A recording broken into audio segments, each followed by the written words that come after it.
വാത്സല്യക്കൂട് ഒന്നാനാം കുന്നിന്മേൽ ഓരടി കുന്നിന്മേൽ 1000 കിളി കൂടുവച്ചു. കൂടുവച്ച് കിളികൾ മനുഷ്യകുലത്തെ നോക്കി ജീവിക്കാൻ കൊതിച്ച കാലം മുതൽ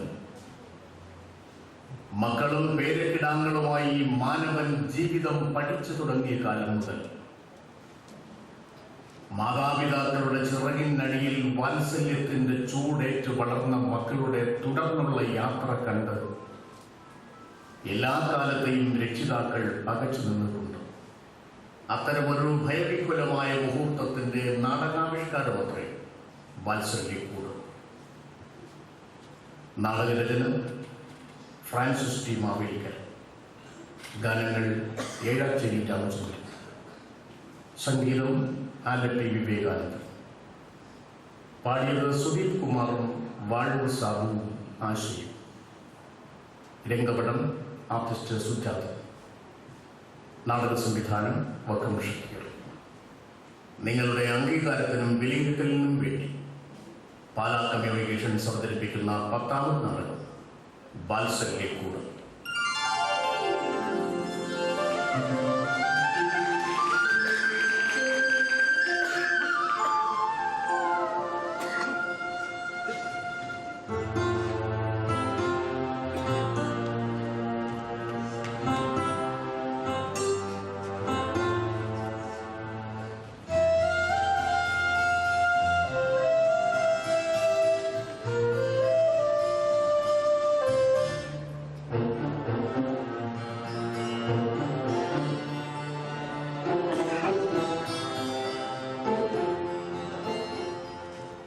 സ്വന്തം കാര്യം നിൽക്കാൻ പ്രാപ്തിയാകുന്നവരെ മതിയോ ശിവ മക്കൾക്ക് മാതാപിതാക്കളുടെ സംരക്ഷണം? പിന്നെ എന്തുവാകാമെന്നാണ്? അതും സ്വന്തം വിവാഹക്കാരുന്ന ഒരു പെൺകുട്ടി. ഇനി എന്തിനാ അതേക്കുറിച്ച് സംസാരിക്കുന്നത്? അവൾ ആരുടെ കൂടെ പുറപ്പെട്ടു പോയൊന്നുമില്ലല്ലോ. താനൊരു വിവാഹാലോചന ഉള്ളതപ്പോ അത് വേണ്ട, അവൾ ഒരാളെ കണ്ടുവച്ചിട്ടുണ്ടെന്ന് പറഞ്ഞു. നമ്മൾ അന്വേഷിച്ചപ്പോഴോ മകൾക്ക് വേണ്ടി അച്ഛൻ കണ്ടുപിടിച്ചതിനേക്കാൾ എത്രയോ വലിയ ബന്ധം. അതാ എനിക്ക് പൊരുത്തപ്പെടാൻ കഴിയാത്തത്. കൊക്കിൽ ഒതുങ്ങുന്നതേ കൊത്താവുമെന്ന് പഠിച്ചിട്ടില്ലേ നമ്മൾ? ശിവാനന്ദം പറ. എപ്പോഴും നല്ല എളിയതേ പാടുള്ളൂ. നമ്മളൊക്കെ പഴയ മനുഷ്യരാ. കുട്ടികൾ അങ്ങനല്ല, അവരെപ്പോഴും പ്രാക്ടിക്കലായിരിക്കും. കിട്ടിയ 2 ദിവസമായി വിളിക്കുക ചെറുക്കനെ. മനോജിന് ബെല്ലുണ്ട്, എടുക്കുന്നില്ല. അടുത്ത ഞായറാഴ്ച നാട്ടിലെത്തുമെന്ന് വിളിച്ചു പറഞ്ഞതല്ലേ അയാള്. 2 മാസത്തെ ലീവ് അഡ്ജസ്റ്റ് ചെയ്ത് ദുബായിൽ നിന്ന് വരുന്ന കുട്ടിയല്ലേ, തിരക്കുണ്ടാവും. വിളിച്ചു പറയുമ്പോ തിരിച്ചു വിളിച്ചോളും. എല്ലാ പ്രശ്നങ്ങളും കൂടി ആലോചിച്ച് ഇയാള് പ്രഷർ കൂട്ടണ്ട. എന്നാലും ഇന്ന് ഇവിടെ വരുന്നതുകൊണ്ട് നമുക്ക് ചില കാര്യങ്ങൾ തീർത്ത് പറയണ്ടേ? വെറുതെ കെട്ടിച്ചുടാപ്പോ. ഓ, വിഷമിക്കാതിരിക്കാൻ പറ്റിയ ഭേദപ്പെട്ട ഒരു വിഷയമല്ലേ അത്?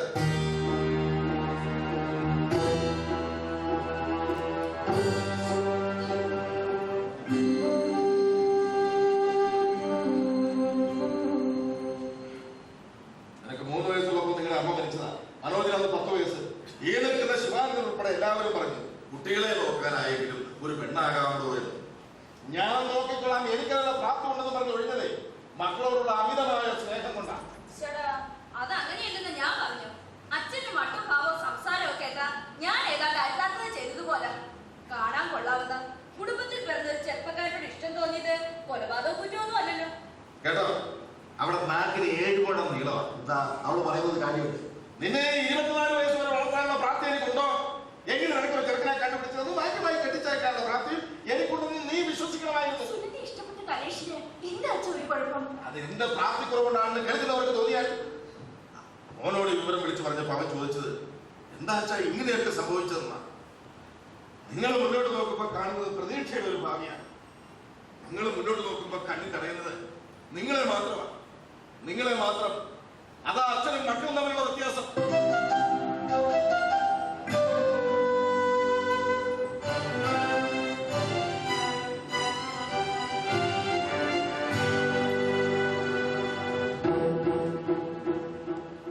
എന്നെ ശിക്ഷിക്കേണ്ട തെറ്റ് ചെയ്തെന്ന് അച്ഛന് ബോധ്യമുണ്ടെങ്കിൽ ശിക്ഷിക്കുക.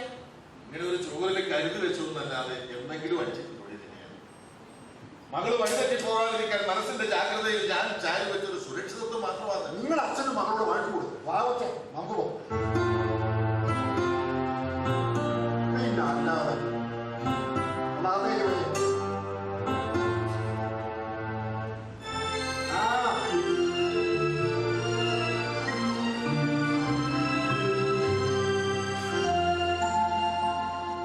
മകളുടെ ജീവിതത്തിലെ ഏറ്റവും നിർണായകമായ നിമിഷങ്ങളായത് തടസ്സമാണെന്ന് ഉന്നയിക്കേണ്ട കാര്യം എന്താ? കെട്ടിച്ചു വിട്ടാൽ പിന്നെ എനിക്ക് ശാസിക്കാരോ എന്നോട് കലയിക്കാരോ ആരാണോ? ഇതായിപ്പോ നന്നായത്. പ്രായമായ മകളെ കെട്ടിച്ചയക്കാൻ ഇവിടെ നിർത്താനൊപ്പോ? പിന്നെ അവര് വരുമ്പോ താൻ സംസാരിക്കേണ്ടത് ഈ രണ്ട് വിവാഹവും ഒരുമിച്ച് നടത്തണമെന്ന്. മനോജിന്റെയും പാർവതിയുടെയും പിന്നെ സുനന്ദയുടെയും.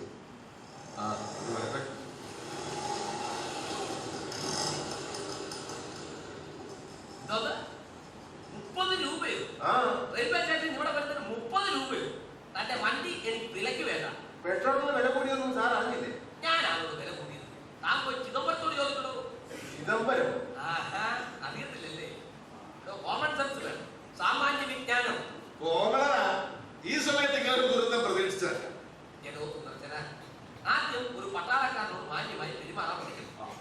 നീയൊക്കെ വീട്ടിൽ സുഖമായി കിടന്ന് ഉറങ്ങുന്നതേ ബാക്കിയുള്ളവർ തോക്കും പിടിച്ചോണ്ട് അതിർത്തിയിൽ കാവൽ നിൽക്കുന്നത് കൊണ്ടാണ്. ഇല്ലെങ്കിൽ കാണാറുണ്ട് പാകിസ്ഥാൻകാരി നിരക്കുന്നത്.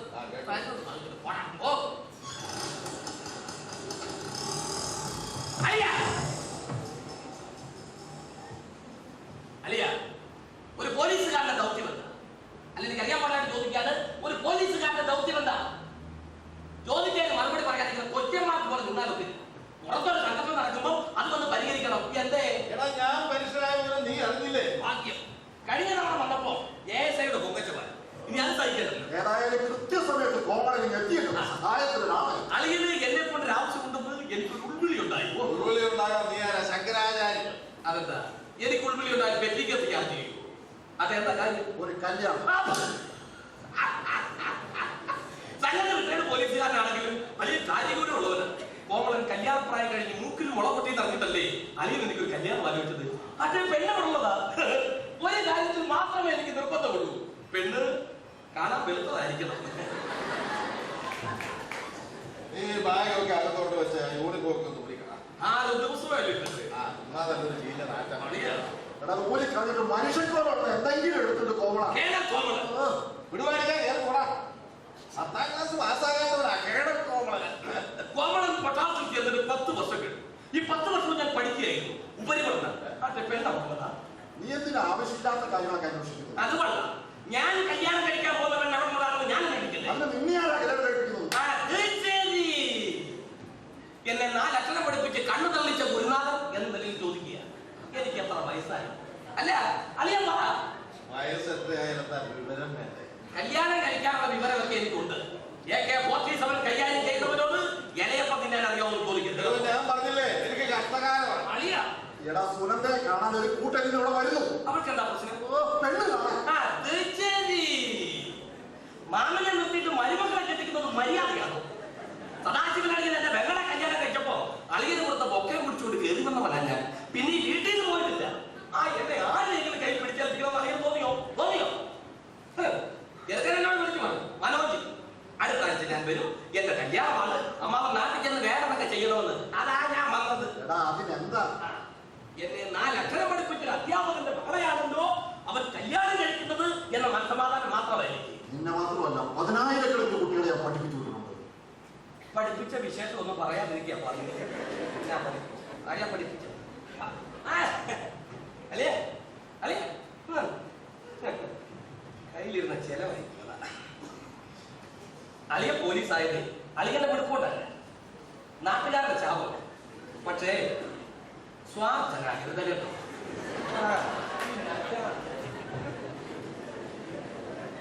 അധികപ്പറ്റാണെങ്കിലും സഹായത്തിനൊരാളായല്ലോ.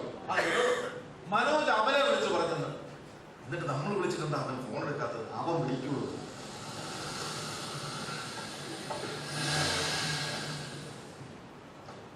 അവനാണ് കേട്ടോ.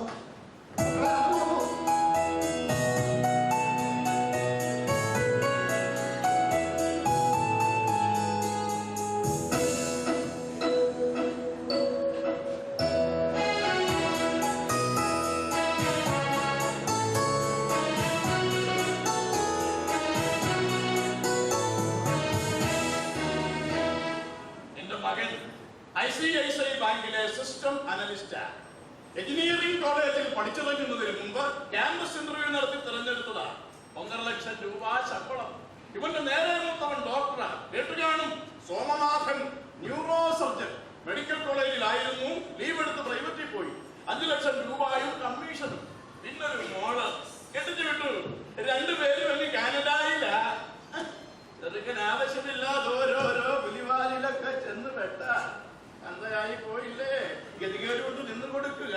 ഏത് ഇത് ശിവാനന്ദൻ ഹെഡ്മാസ്റ്ററായിരുന്നു. റിട്ടയറായി. ഇത് അദ്ദേഹത്തിന്റെ മകൻ പാർവതി. എന്റെ മോൻ മനോജ് വിവാഹം കഴിക്കാൻ തീരുമാനിച്ചിരിക്കുന്ന കുട്ടിയാണ്. ഇതെന്റെ മോള്. എന്റെ മോക്ക് അങ്ങയുടെ മോനോട് സ്നേഹമാണ്. സ്നേഹവും മണ്ണാങ്കടയൊക്കെ കള. കൊച്ചുങ്ങളെ ഒരു താല്പര്യം. കല്യാണത്തിന് ശേഷം സ്നേഹിക്കുക ഒരുക്കുക എന്താ ആയിക്കോട്ടെ. അതിനു മുൻപുള്ളതൊന്നും സ്നേഹമല്ലടോ, കാമമായത്.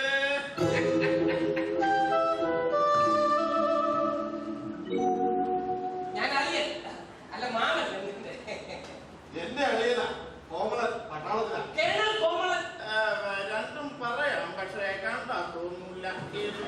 ഏത് കേരളാണെന്നും കോമളനാണെന്നും അല്ലേ? 2ാം ലോക മഹായുദ്ധത്തിൽ അല്ല പങ്കെടുക്കണമെന്ന് ആഗ്രഹമുണ്ടായിരുന്നു. പക്ഷെ യോഗമില്ലാതെ ഇതെന്താണ് വടി പിടിക്കുന്നത് പോലെ നിൽക്കുന്നത്? എന്തെങ്കിലും ഒന്ന് പറയണേ. ഒരു പെണ്ണിനെ പ്രേമിക്കാൻ കാണിച്ച ഊറ്റോ ഉത്തരവാദിത്വം എന്താ ഇവിടെ വന്നപ്പോ കാണിക്കാം? ഏത് ക്ഷമിക്കണം, അളിയൻ കോമളൻ ഒരു ഇത്തിരി അധികം പറ്റാ. മനോജടുത്ത ഞായറാഴ്ച അങ്ങെത്തുന്നാണ് പറഞ്ഞിരിക്കുന്നത്. അവന് 2 മാസത്തെ അവധിയുണ്ട്. 2 വിവാഹവും ഒരുമിച്ച് നടത്തണമെന്നാണ് ഞങ്ങളുടെ ആഗ്രഹം. അപ്പോ നിങ്ങൾ കാര്യങ്ങളൊക്കെ തീരുമാനിച്ചു വെച്ചേക്കാണ്. ഏത് മക്കളെ, നീ കൂടി ആലോചിച്ചുകൊണ്ടാണോ കാര്യങ്ങളൊക്കെ തീരുമാനിച്ചത്? അങ്ങനൊന്നും തീരുമാനിച്ചില്ല. അച്ഛൻ ആലോചിച്ച് എന്താന്ന് വെച്ചാൽ ചെയ്യണം. ഭാഗ്യം ചെറുക്കന് കൊഞ്ഞയും വിൽക്കൊന്നുമില്ല കേട്ടോ. അതിന് പട്ടാളക്കാരനാ ഉത്തരവാദിത്തമായിട്ട് സാറേ. അപ്പോ ഞാൻ വന്ന കാര്യം മനസ്സിലായല്ലോ. കാര്യങ്ങളെ കുറിച്ചൊക്കെ നമ്മൾ പരസ്പരം സംസാരിച്ച് ഒരു ധാരണയിലെത്തണം. പെൺകുട്ടിക്ക് നിങ്ങൾ എന്ത് കൊടുക്കും? അത് പിന്നെ രാവിലെ പുട്ടും കടലേക്ക് ചിലപ്പം ദോശ ഇഡലി അപ്പം ഒക്കെ ആവും. ഇതൊന്നുമില്ലെങ്കിലും ഞങ്ങളുടെ കൊച്ചു പഴകഞ്ഞു കൊണ്ടൊക്കെ തൃപ്തിപ്പെട്ടു. ഉച്ചയ്ക്ക് ചോറ് കൊടുത്തു. ഇതൊക്കെ കേട്ടോ പറയാൻ ഞാൻ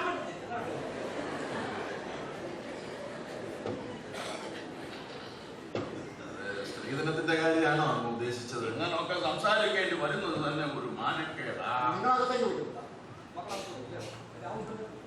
ഞാനൊരു സാധാരണ പോലീസുകാരനായി തുടങ്ങി അഡീഷണൽ എസ് ഐ ആയി പെൻഷനായ ആളാണ്.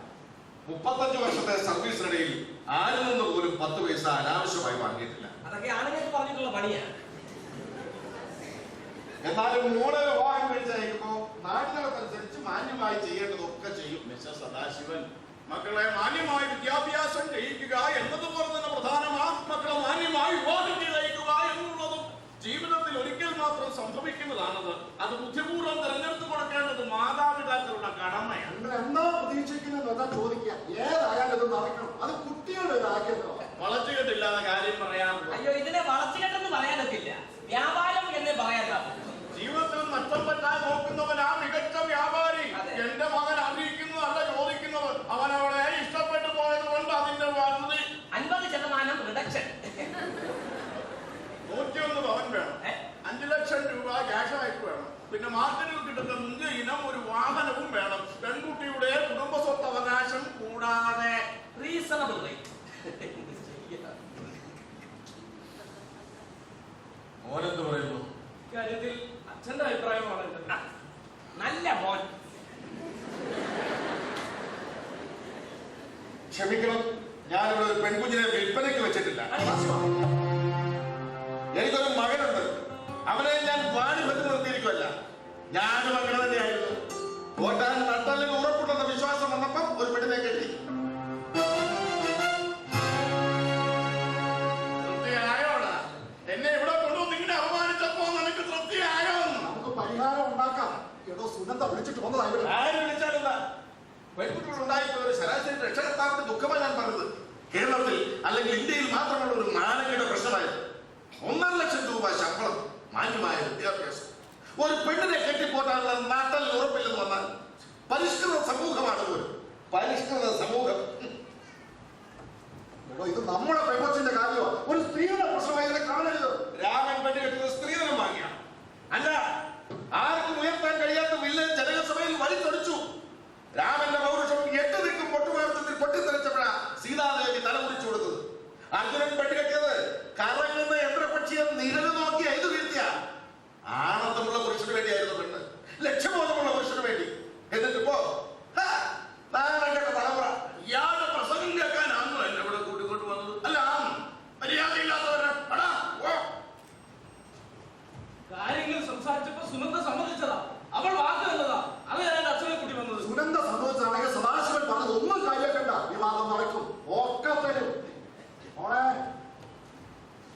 എടോ വെറുതെ വർത്തമാനം പറഞ്ഞിട്ട് കാര്യമില്ല. മാറുന്ന കാലത്തെ മനസ്സിലാക്കണം, മക്കളെ മനസ്സിലാക്കണം. മോളെ ഇവർക്ക് കാപ്പി കൊടുക്കണം. എല്ലാം തയ്യാറാച്ച. വരൂ സാർ, ഒരു കാപ്പി കഴിച്ചിട്ട് പോകാൻ. ഇവിടുത്തെ പങ്കുതിനെ കെട്ടിയില്ലെങ്കിൽ മഹേശ്വരൻ കോൺട്രാക്ടറുടെ മകന്റെ തലേന്ന് എന്തെങ്കിലും അടന്നു പോയെങ്കിലോ എന്ത് മാനക്കേടും സഹിക്കാം.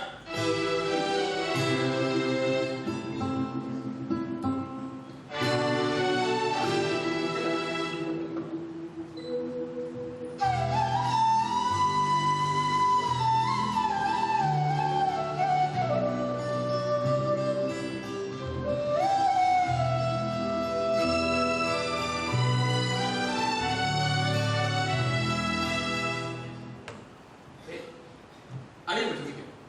10 വർഷത്തെ സമ്പാദ്യം കുറച്ചൊക്കെ എന്റെ കയ്യിൽ മുഴുവൻ തന്നേക്കാം. കാര്യങ്ങൾ നടക്കട്ടെന്ന് ഞാൻ ചെല്ലുന്നിടത്ത് എനിക്കൊരു മാന്യതയും വിലയും വേണ്ട വെച്ചാ അവര് ഇത്രയല്ലേ ചോദിച്ചോളൂ. അതൊരു ഭാഗ്യമാണ്. ഞാൻ വെറുതെ കുളിച്ചുപോയി മക്കളെ. സ്നേഹമാണെന്ന് പറഞ്ഞ് വിലപേശുന്ന ഒരു ഭർത്താവിനെ എനിക്ക് വേണ്ട എന്ന് നീ പറയുന്നു. ഇത്രയൊക്കെ പണം ഞാൻ ഇവിടെ പോയി ഉണ്ടാക്കും. ഒരു നിമിഷം കൊണ്ട് ഭൂമിയിൽ നിന്ന് മുളച്ചു വന്നതല്ല ഞാൻ. എന്നെ പറ്റി വിചാരം ഉണ്ടായിരുന്നെങ്കിൽ അച്ഛൻ കരുതി വെച്ചേനെ. തരുന്നോ മറ്റാർക്കുമല്ല, എനിക്ക് ആ വിചാരം വേണം.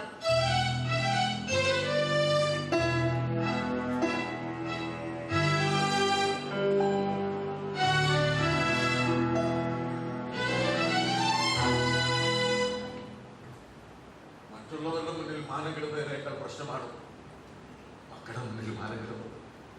അത്യാവശ്യം കാണാൻ തിരക്കേടില്ലാത്ത കുട്ടിയാണ്, സാമാന്യ വിദ്യാഭ്യാസമുണ്ട്, വില പറയാത്ത ഒരു ചെക്കൻ വരും എന്നൊക്കെ വെറുതെ ഞാൻ കിടാവ് കണ്ടു. വളർത്തിയാൽ പോലെ ചോദിക്കുന്ന പണം കൊടുത്ത് കെട്ടിച്ചയക്കുന്നിടത്തെ ഒരു കിടാവിന്റെ ഉത്തരവാദിത്വം പൂർത്തിയാകുള്ളൂ എന്ന് മകള് പറഞ്ഞാൽ ജീവിതത്തിലെ ഭാഗ്യം നല്ല മക്കളാണ്. നല്ല മക്കളെന്ന് പറഞ്ഞാൽ മാതാപിതാക്കളുടെ മനസ്സറിയുന്ന മക്കൾ. നമ്മുടെ മനസ്സറിയുന്നവർ തന്നെയാണോ നമ്മുടെ മക്കൾ? മോനോട് ആലോചിക്കാതെ വാക്ക് പറഞ്ഞാൽ ഞാൻ വാക്ക് കൊടുത്തു. ഇനി അവൻ വന്നിട്ട് സംസാരിക്കാം. അപ്പോ കാര്യങ്ങളൊക്കെ പറഞ്ഞ പോലെ ഞങ്ങൾ ഇറങ്ങട്ടെ. ഇതുപോലെ ഉത്തരവാദമുള്ളൊരു സ്വന്തക്കാരനെ കിട്ടിയത് ഭാഗ്യം. വരട്ടെ, ദിവസമൊക്കെ പണം ശരിയായിട്ട് തീരുമാനിക്കാം.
നിന്റെ അച്ഛനാ?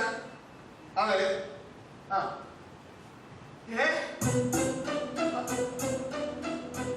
എന്താ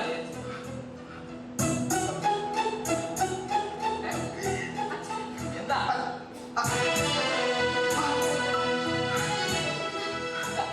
ഹലോ, നിങ്ങൾ മര്യാദകൾ പറയരുത്. അതല്ല ഞാൻ ഹലോ ഹലോ എന്താ സദാശിവ? മനോജ്. മനോജ് അല്ല, നമ്മുടെ മനോജ് ആ ആരെയോ കൊന്നിട്ട് ദുബായിൽ പോലീസ് കസ്റ്റഡിയിലാണെന്ന്. മനോജ് പോലീസ് കസ്റ്റഡിയിലാണോ? അവൻ ആരെ കൊലപ്പെടുത്തിയെന്നാൽ? ഹലോ, എന്റെ മോഹൻ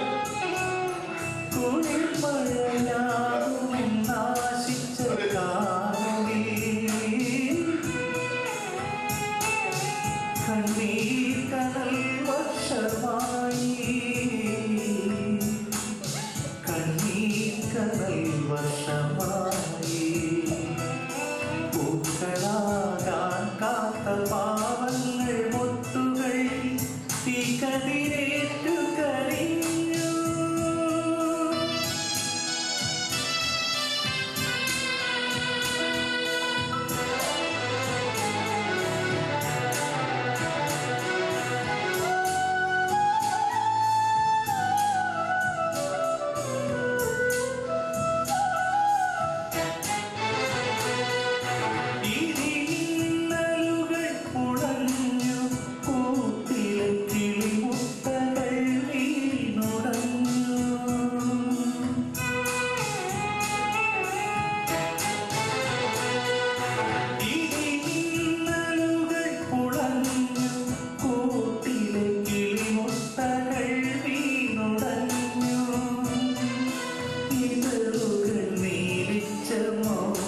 സരോജങ്ങൾ അരുതേ എന്നു കരഞ്ഞു, അരുതേ എന്നു കരഞ്ഞു. കുളിർമഴയാകുമെന്നാശിച്ച കാമുകിൽ കണ്ണീർ കനൽ വർഷമായി.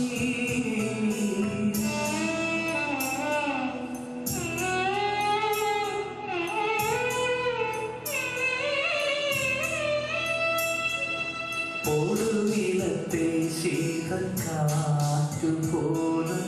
വനനീലിമയെ ശപിച്ചു.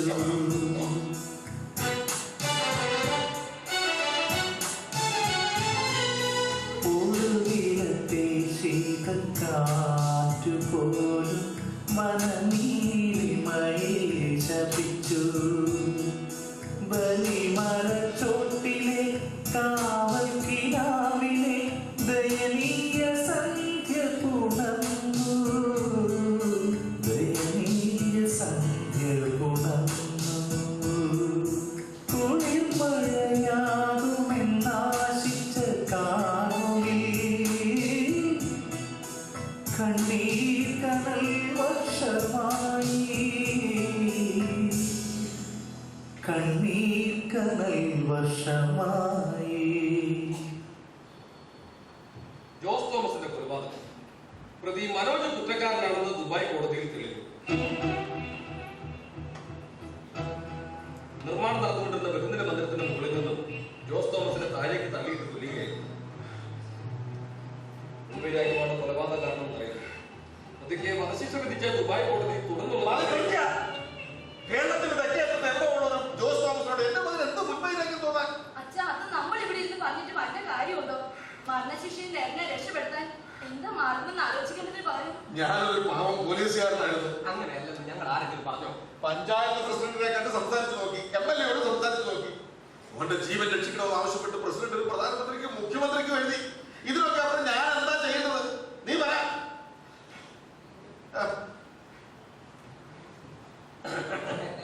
അത് കഴിയാതെ നമ്മുടെ പ്രതിരോധ മന്ത്രി AK ആന്റണി വിചാരിച്ചാൽ എന്തെങ്കിലും നടക്കും. അല്ല, പട്ടാളക്കാരൻ എന്ന നിലയ്ക്ക് നിനക്ക് അദ്ദേഹത്തെ പരിചയമുണ്ടോ? ഞാൻ ഈ കഴിഞ്ഞിടെ പരിചയപ്പെടണമെന്ന് ആഗ്രഹിച്ച് ഞാൻ ചെല്ലുന്നതിന് തൊട്ടു മുൻപ് പക്ഷെ ബോധം കെട്ട് വീണു. ഒരു പൂച്ചക്കുഞ്ഞിനെ പൊക്കിയെടുത്തോട് ബോധം പോലെ കൊണ്ടുപോകുന്നത് കണ്ടത്. അച്ഛൻ ദുബായിക്ക് ഒന്ന് പോയാലോ? അത് ശരിയാ, നമുക്ക് രണ്ടും കൂടി ഒന്ന് പോകാം. എനിക്കപ്പോ ഈ ലോകപരിചയമൊക്കെ ഉണ്ടല്ലോ. അവിടെ ചെന്ന് ഉത്തരവാദിത്തമുള്ളവരെ കണ്ട് വെള്ളം കുടിക്കാൻ എന്തെങ്കിലും കൊടുത്തിട്ട് ചെറുക്കനെ നമുക്ക് ഇറക്കി കൊണ്ടുപോരാ. ദുബായ് വരെ പോകുന്നതൊക്കെ പറഞ്ഞാൽ നിസ്സാര കാര്യമാണോ? നിസാര കാര്യമാണെന്ന് ആര് പറഞ്ഞു? എനിക്ക് അതിന് പാസ്പോർട്ട് ഉണ്ടോ? ഇവിടെ പഴയണിക്ക് പോകുന്ന പോലെ ഏതെങ്കിലും ഒരു വണ്ടിയെ കയറി ഇരുന്നങ്ങ് പോയാൽ മതി. അലിയ ഇതാ പറയുന്നത്, എപ്പോഴും ഒരു പാസ്പോർട്ട് എടുത്ത് കൈ വെച്ചേക്കണമെന്ന്. എപ്പോഴാ പോകേണ്ടത് പറയാൻ നോക്കൂ. ഈ പറഞ്ഞ സാധനം നിന്റെയിലുണ്ടോ? പട്ടാളക്കാരൻ അതിന്റെ ആവശ്യം ഇല്ല. അച്ഛൻ ഈ അമ്മാവനോട് വർത്തമാനം പറഞ്ഞോണ്ടിരിക്കാതെ എന്ത് വേണ്ടത് വെച്ച് ചെയ്യണം. എന്താണ് ഞാൻ ചെയ്യേണ്ടത്?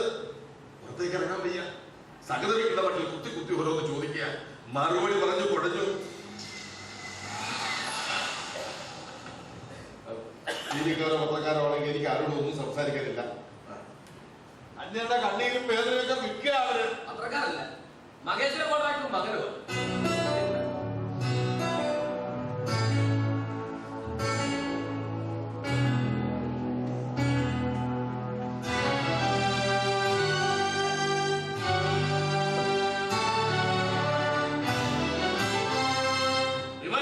ഇവന്റെ അമ്മ, അതായത് എന്റെ ഭാര്യ പറഞ്ഞൊരു കമന്റുണ്ട്.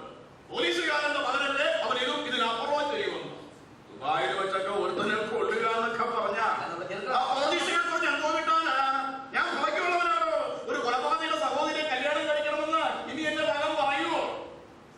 കല്യാണാലോചന എനിക്ക് പറ്റിയ സമയമല്ല ഇപ്പോ. അത് ശരിയാ. ഒഴിയാൻ തീരുമാനിച്ചപ്പോ കണ്ടു പറഞ്ഞേക്ക് പോകാമെന്ന് ഞാനും കരുതി. കലേഷേ പറഞ്ഞിട്ട് വാ.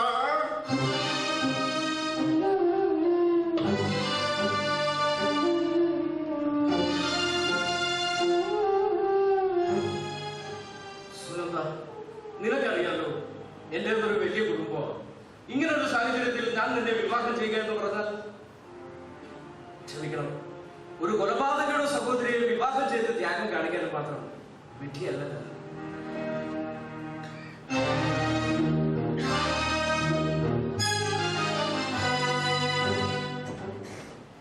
നീ ഒരാളാണ്. ചില കൊച്ചമ്മമാര് വാലും വരിയും മുറിച്ച പട്ടികളെ ഒപ്പം കൊണ്ടുകിടക്കും. അതുപോലെ നിന്റെ അച്ഛൻ നിന്നെ കൊണ്ടുകിടക്കുക, ഇറച്ചിക്കോഴിയെ വളർത്തുന്ന പോലെ, ഗിനിപ്പന്നിയെ വളർത്തുന്ന പോലെ വളർത്തുക. സ്നേഹത്തിന് രണ്ട് മുഖമുണ്ടടി, അത് തിരിച്ചറിയാനുള്ള കഴിവുണ്ടാവും.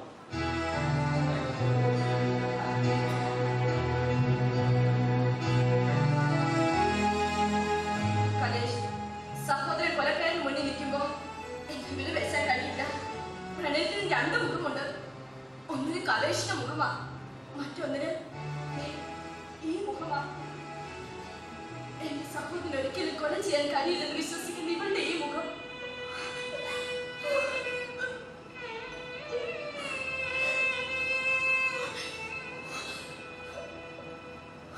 കലേഷ്, സ്വന്തം അച്ഛനേക്കാൾ ഉപരി നിങ്ങളെ സ്നേഹിക്കുകയും വിശ്വസിക്കുകയും ചെയ്തതായി ഇവള്. ഞാൻ എന്തിനേക്കാളും ഉപരി എന്റെ ജീവിതത്തെ സ്നേഹിക്കുന്നു, ഇഷ്ടപ്പെടുന്നു. അറിഞ്ഞുകൊണ്ട് ഞാൻ എന്തിന് എന്നെ ദ്രോഹിക്കണം?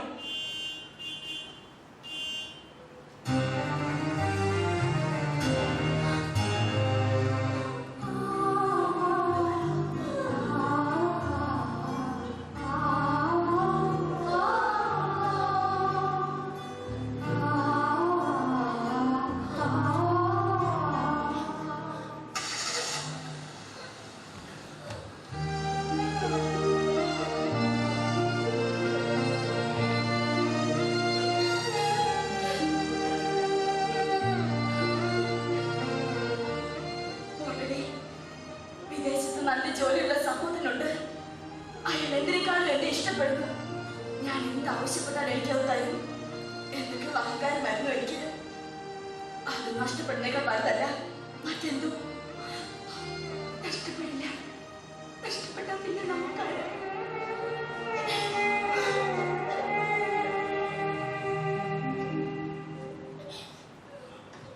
മുഖ്യമന്ത്രിയെ നേരിട്ട് കണ്ടു. കൊല്ലപ്പെട്ടവനും മലയാളി, കൊന്നവനും മലയാളി. ദുബായിലെ നിയമത്തിലൊക്കെ എനിക്ക് എത്രമാത്രം ഇടപെടാൻ കഴിയുമെന്ന് ചോദിച്ചു. പിന്നെ നോക്കട്ടെ, വേണ്ടത് ചെയ്യാമെന്നൊരു പദവും മറുപടി. ഞാനൊന്ന് ദുബായിക്ക് പോയാലോ? ഇങ്ങനെ ഒരു ആവശ്യം പറഞ്ഞാൽ പാസ്പോർട്ട് പെട്ടെന്ന് കിട്ടുമെന്നാണ്. മറ്റേ മനോജ് ജോലി ചെയ്യുന്ന സ്ഥാപനത്തിൽ നിന്ന് കായംകുളത്തുകാരനൊരു സുബൈർ സാഹിബ് അവധിക്ക് വന്നിട്ടുണ്ട്. ഞാൻ അയാളെ നേരിട്ട് പോയി കണ്ടു, സംസാരിച്ചു. ദീർഘകാലമായി ദുബായിൽ പണിയെടുക്കുന്നയാളാണ്. മൂപ്പരെന്തൊക്കെ ഒരുപാട് പിടിപാടുള്ള കൂട്ടത്തില. പക്ഷേ അയാൾ നമുക്ക് പിടിതരുന്നില്ല. കടലിലക്കരയൊക്കെ പോയി മക്കൾ പണിയെടുക്കുക. അവിടെ വെച്ച് ഇങ്ങനെ ഓരോരോ അപകടങ്ങൾ ചെന്നപ്പെട്ടുക. ഒരു കോഴിയെ ഒന്ന് കൊല്ലാൻ പറഞ്ഞാൽ ചെയ്യാത്തവനാ, ചോര കണ്ടാ തല കിടക്കുന്നവൻ, അവനൊരാളെ കൊന്നുവെന്നൊക്കെ പറഞ്ഞാൽ എന്റെ മോനെ ആരും ചതിച്ചതാണോ? ബന്ധുക്കളോ സ്വന്തക്കാരോ അറിവില്ലാതെ അന്യനാട് അറബികളുടെ തടവറയിൽ അവിടെ വരെ പോകാൻ കഴിഞ്ഞാൽ, അവനെ ഒന്ന് കാണാൻ കഴിഞ്ഞാൽ. പോകുന്നതിന് മുമ്പ് സുബൈർ സാഹിബ് പറഞ്ഞ കാര്യങ്ങൾക്ക് വേണ്ടി ഒരു ശ്രമം നടത്തിയാലോ?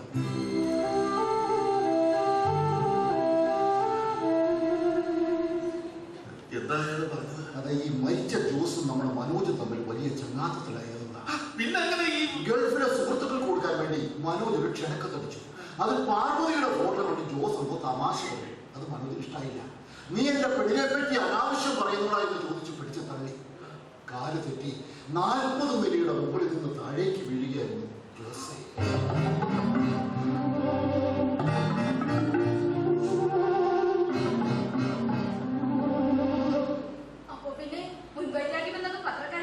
അതൊക്കെ ഇവിടുത്തെ പത്രക്കാർ വാലും തലയും തിരിച്ചറിയാതെ ഓരോന്ന് എഴുതി വിടുന്നതാണ്. എന്റെ മോനെ ഒന്ന് രക്ഷപ്പെടുത്താൻ എന്തെങ്കിലും ഒരു മാർഗം അയാൾ പറഞ്ഞു. ഞാൻ ആരുടെ കാറ്റ് പിടിക്കണം?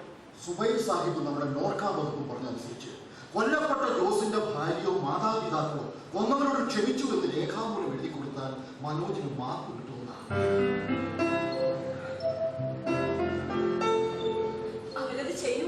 എന്ന് ചോദിച്ചാൽ അറിയില്ല. ഒരുപാട് പ്രശ്നങ്ങളുള്ള ആളായിരുന്നു ജോസെ. പ്രണയിച്ച് കിട്ടിയതാ സെസിലി. ഭർത്താവിനെ കൊന്നവരോട് അവളെ ക്ഷമിക്കൂ. ഒന്ന് പോയി കാണുക, മനുഷ്യന്റെ മനസ്സല്ലേ, ശ്രമിച്ചു നോക്കുക. എന്തായാലും ഇനി വൈകണ്ട. ഞാൻ പോകാം. എന്റെ മോന്റെ ജീവൻ രക്ഷിക്കാൻ വേണ്ടിയല്ലേ. അമലവിളയ്ക്ക് അപ്പുറത്ത് എവിടെയാണ് വീടെന്നാണ് കളക്ടറേറ്റ് വീട്ടിലേക്ക്. പകരം കൊല്ലുന്നവരെ കൊല്ലട്ടെ. നിന്നെ ശിവാനന്ദ കുടുംബം നോക്കിയോളൂ. ഏതായാലും പോകാൻ തീരുമാനിച്ച സ്ഥിതിക്ക് ഇനി വൈകണ്ട. ഒരു ദിവസം നേരത്തെ അത്രയും തത്ത. മോള് അച്ഛന്റെ ബാഗൊക്കെ ഒന്ന് ഒരുക്കി വെക്കുക. എന്താണ് പോകണ്ടേ? ഞാൻ തടയുന്നില്ല, പക്ഷെ ഒറ്റയ്ക്ക് പോകണ്ട. കോമണനെ കൂട്ടുക. അതൊന്നും വേണ്ട. ഇങ്ങനെ ഒരു കാര്യത്തിന് വേണ്ടി പോകുന്നതല്ലേ ഒരു കൂട്ടുള്ളത് എപ്പോഴും നല്ലത്. അതൊക്കെ ഒരു ബാധ്യതയാണ്. കോമണ എന്തൊരനുസരണം. ഒരു യാത്രയ്ക്ക് തയ്യാറാവണം. ദുബായിക്ക് പോകാൻ തീരുമാനിച്ചു. ദുബായിക്കല്ല, അമലവിള വരെ. മാപ്പ് കിട്ടിയ ഭാഗ്യം. മാപ്പിനെന്തിനാ അമലവിള വരെ പോകുന്നത്? സാറിന് എത്ര മാപ്പ് വേണം? കേരളത്തിന്റെ, ഇന്ത്യയുടെ, അത് വേണ്ട മാപ്പ്. വിദ്യാരംഭത്തിൽ ഞാൻ മേടിച്ചാലാവുന്നത് പിന്നെ അമലവിള മാപ്പത്തില്ല സാറിന്. എടോ, ഞാൻ പറഞ്ഞില്ല ഇവര് പട്ടാളത്തിൽ ചെറുപ്പാണ്. അളിയനത് എങ്ങനെ മനസ്സിലായി? അയ്യായിരം തലപ്പ് കണ്ടിട്ടായിരിക്കും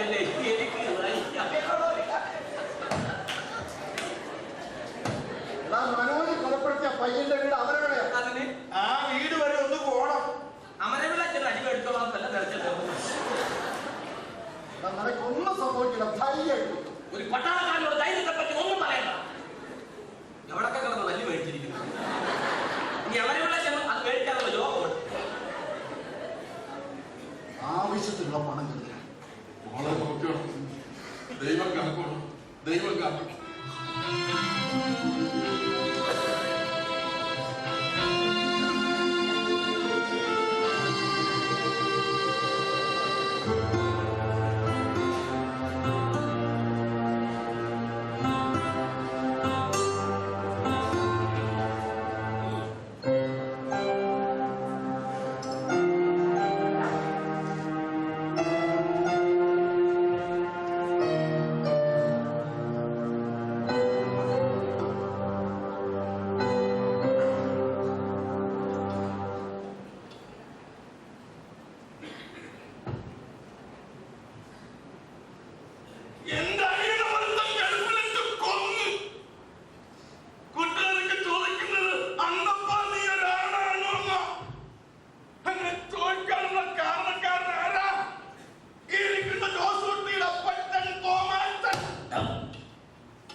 എനിക്ക് ജീവനില്ല. നിനക്ക് ജീവൻ മാത്രമല്ല, സ്ഥിരബുദ്ധിയില്ല.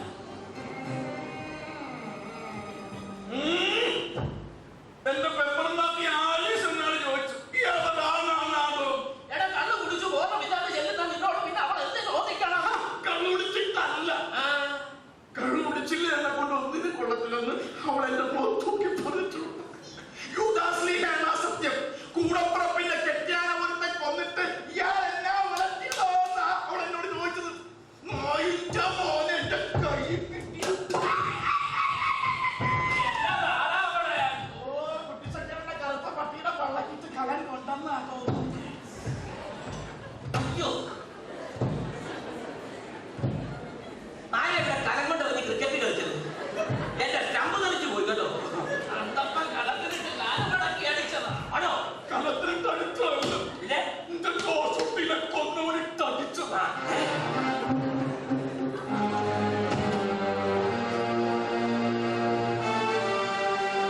അവനെ അവന്റെ സ്വന്തക്കാരെ ആരും കണ്ടാലും ഞാൻ കൊല്ലും. അലിയ, മാപ്പ് ചോദിക്കാൻ പറ്റിയ സമയത്ത് നിൽക്കണ്ട വലിയ.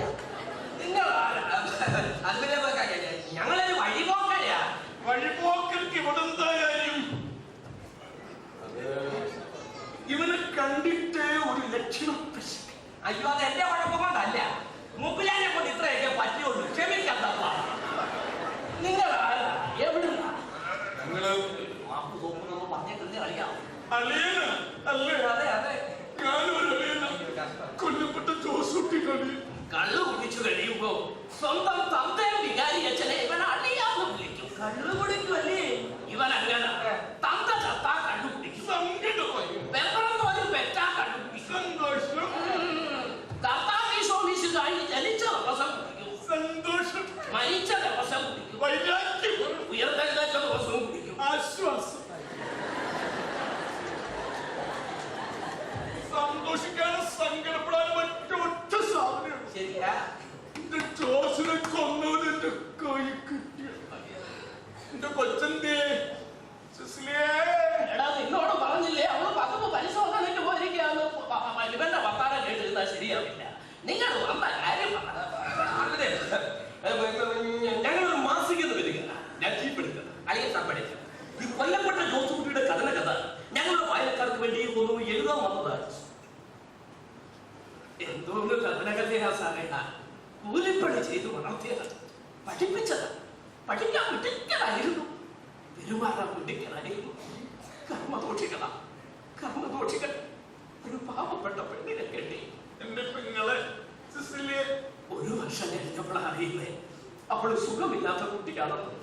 വൃക്കയ്ക്ക് തകരാറ്.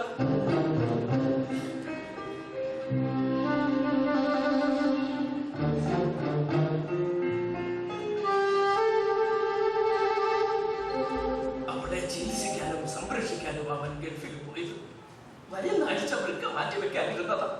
തരുന്ന ആളിന് 5 ലക്ഷം രൂപ കൊടുക്കണം, പിന്നെ ആശുപത്രി ചെലവ് ഒക്കെ അവൻ എത്തിക്കാമെന്ന് പറഞ്ഞതാ. കഴിഞ്ഞില്ല, എന്നെ കൊണ്ട് നിവൃത്തിയില്ല, എന്നെ കൊണ്ട് നിവൃത്തിയില്ല.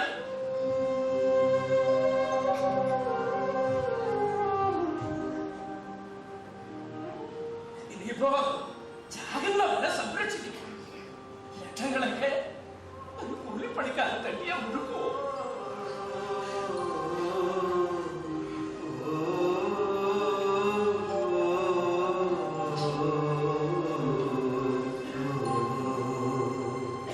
ഇതൊക്കെ കേട്ട് നിങ്ങളെന്തിനാ വിഷമിക്കുന്നത്? ഇത് ഞങ്ങളുടെ ബുദ്ധിയാ. സിസിലി ആരുടെ കൂടെ ഹോസ്പിറ്റലിൽ പോയതാ? എന്റെ ഒരു എളയമ്മയുണ്ട്, എന്നാലും ഇങ്ങനെയുള്ള കാര്യങ്ങൾക്കൊക്കെ ഉപയോഗിക്കും. ഒട്ടും മരുന്ന് വെച്ചിട്ടൊന്നും ഒരു കാര്യമില്ലല്ലോ. അന്നപ്പോ മാതാവിനാണ് ഡാക്ടർ പറഞ്ഞതാ, സംഗതി മാറ്റി വെച്ചില്ല, ഏറിയ 3 മാസം.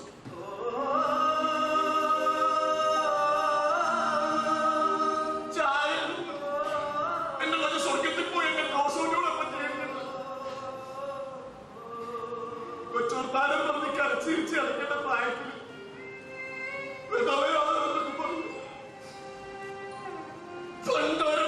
അവളെ കാണുമ്പോ കുടിച്ച കണ്ണിന്റെ കെട്ടും വിട്ടു.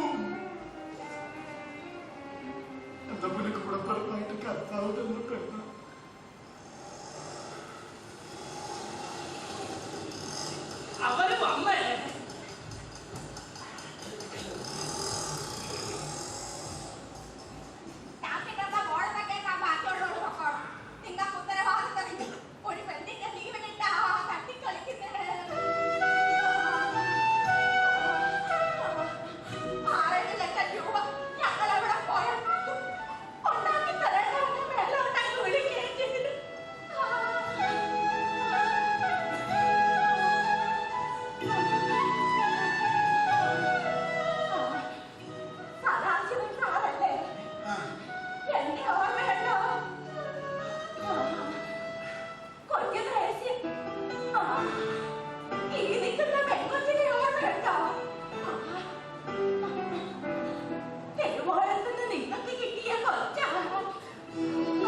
കർക്കിടകം കറുത്ത ഒരു കരിപ്പാതിര. നൈറ്റ് പട്രോളിങ്ങിൽ ഇറങ്ങിയതായിരുന്നു ഞാനും പാരിപ്പള്ളിക്കാരൻ ഒരു ഹുസൈൻ. ഒരു കുട്ടിയുടെ കരച്ചിൽ കേട്ട് ടോർച്ച് അടിച്ചപ്പോൾ തെരുവോരത്ത് കിടന്ന് കരയുന്ന ഒരു കുട്ടി. പ്രസവിച്ച് ഉപേക്ഷിച്ചിട്ട് അധിക സമയമായിട്ടില്ല. എൻ്റെ ഷർട്ട് ഊരി കുട്ടിയെ അതിനകത്ത് പൊതിഞ്ഞെടുത്ത് സ്റ്റേഷനിൽ കൊണ്ടുവന്നു. നേരം പുലർന്നപ്പോ വഴി കിടന്ന വയ്യാമയിലേക്ക് ചുമന്നുകൊണ്ടുവന്ന് സ്റ്റേഷനകത്തേക്കുന്നോ എന്ന് ചോദിച്ച് എസ്ഐയുടെ ഭാഗത്തേറി. പോലീസ് സ്റ്റേഷന്റെ പുറകുവശത്ത് താമസിച്ചിരുന്ന കൊച്ചു ത്രേസ്യ ഒരു പെൺകുഞ്ഞല്ലേ, ഞങ്ങള് വളർത്തിക്കോളാം സാറേ എന്ന് പറഞ്ഞപ്പോ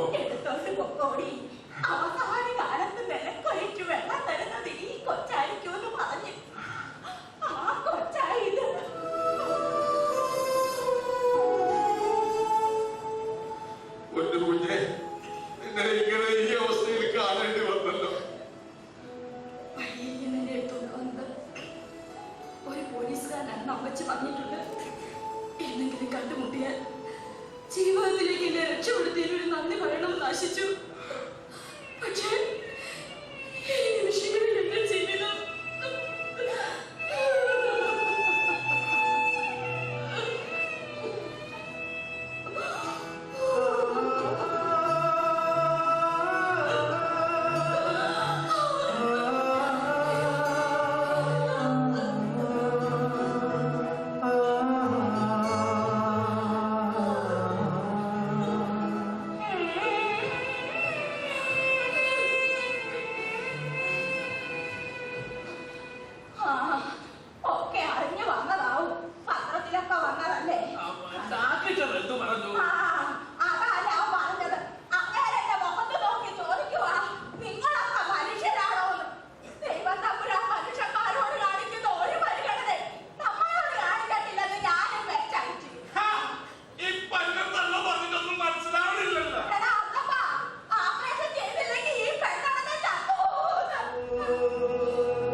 പണയം വെച്ചിട്ട് ആ ചെറുക്കന് പോകാൻ കാശ് വാങ്ങിയത്.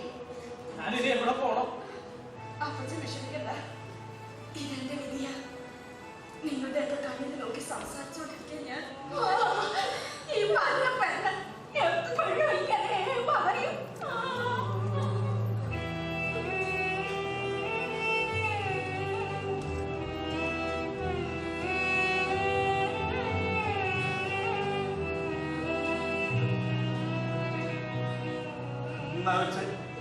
ഇത് വെച്ചോ, എന്നെ കൊണ്ട് ഇതേ ഒക്കത്തുള്ളൂ, ഇതിനെ നിവർത്തിയുള്ളൂ.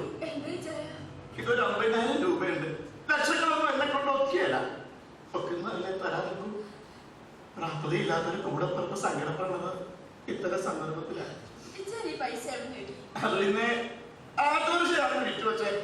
ആലീസിന്റെ താലിമാലയും കൂടി ചേർത്ത് വിറ്റപ്പോ 50 കൊടുത്തു. അതിൽ കുറച്ചൊക്കെ ഈ സാഹചര്യത്തിൽ എങ്ങനെയാണ് എന്നെ കൊണ്ട് തരുന്നത്? 6 ലക്ഷം വേണ്ടെടുത്ത് 50,000 ആരുടെ തൊഴിൽ അടയ്ക്കാനാ? ഉണ്ടായിരുന്ന വണ്ടിയും വിറ്റിട്ട് ഇനി എങ്ങനെ ജീവിക്കും? ജീവിക്കുമ്പോഴും ജീവിതമൊക്കെ ആണുങ്ങൾക്ക് പറഞ്ഞിട്ടുള്ളതാ. നീയൊക്കെ ജീവിക്കുകയാണോ? കാശ് പിടിക്കും. എനിക്ക് തന്നോടാക്കൊന്നും പറയരുത്. നമ്മൾ എന്തെങ്കിലും ചെയ്തില്ലെങ്കിൽ നിങ്ങൾ അമ്മ വയറ്റിൽ ഇടം കൊടുക്കാനിട്ടാണെന്ന് നാട്ടുകാർ പറയും. ആലീസ് പറഞ്ഞു അങ്ങനെയാണെന്ന് ഓടിക്കാൻ നിനക്ക് എന്താ ഒരു വിവരവും വിദ്യാഭ്യാസമൊക്കെ കൂടി കുറവാ. പക്ഷെ എന്റെ സ്നേഹമില്ലെന്നാണ് പറയുന്നത്. വണ്ടിയും നാളെയൊക്കെ പുണ്യാളത്തിന് തരുമ്പോ ഉണ്ടാവും. ഈ കാശ് നീ വെച്ചോ. കാശ് വെച്ചേക്കാം. ചാകുമ്പോ ആദ്യം മുന്നേ കൈ നീട്ടണ്ടല്ലോ.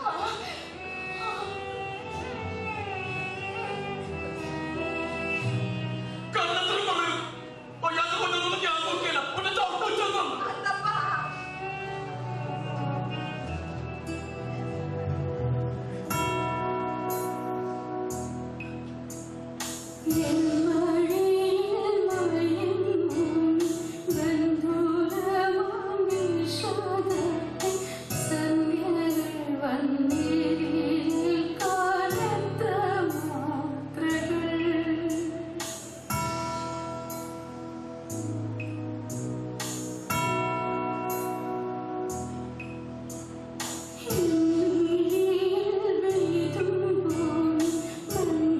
Bye.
കോടതിയിലല്ലേ മാപ്പ് ചോദിച്ച് തരി തപ്പിയത്. കണ്ടവനും നിന്നവനും അനുഭവിച്ചവരൊന്നും കാര്യം മനസ്സിലായി. പോലീസുകാരന്റെ ഒരു ബുദ്ധി.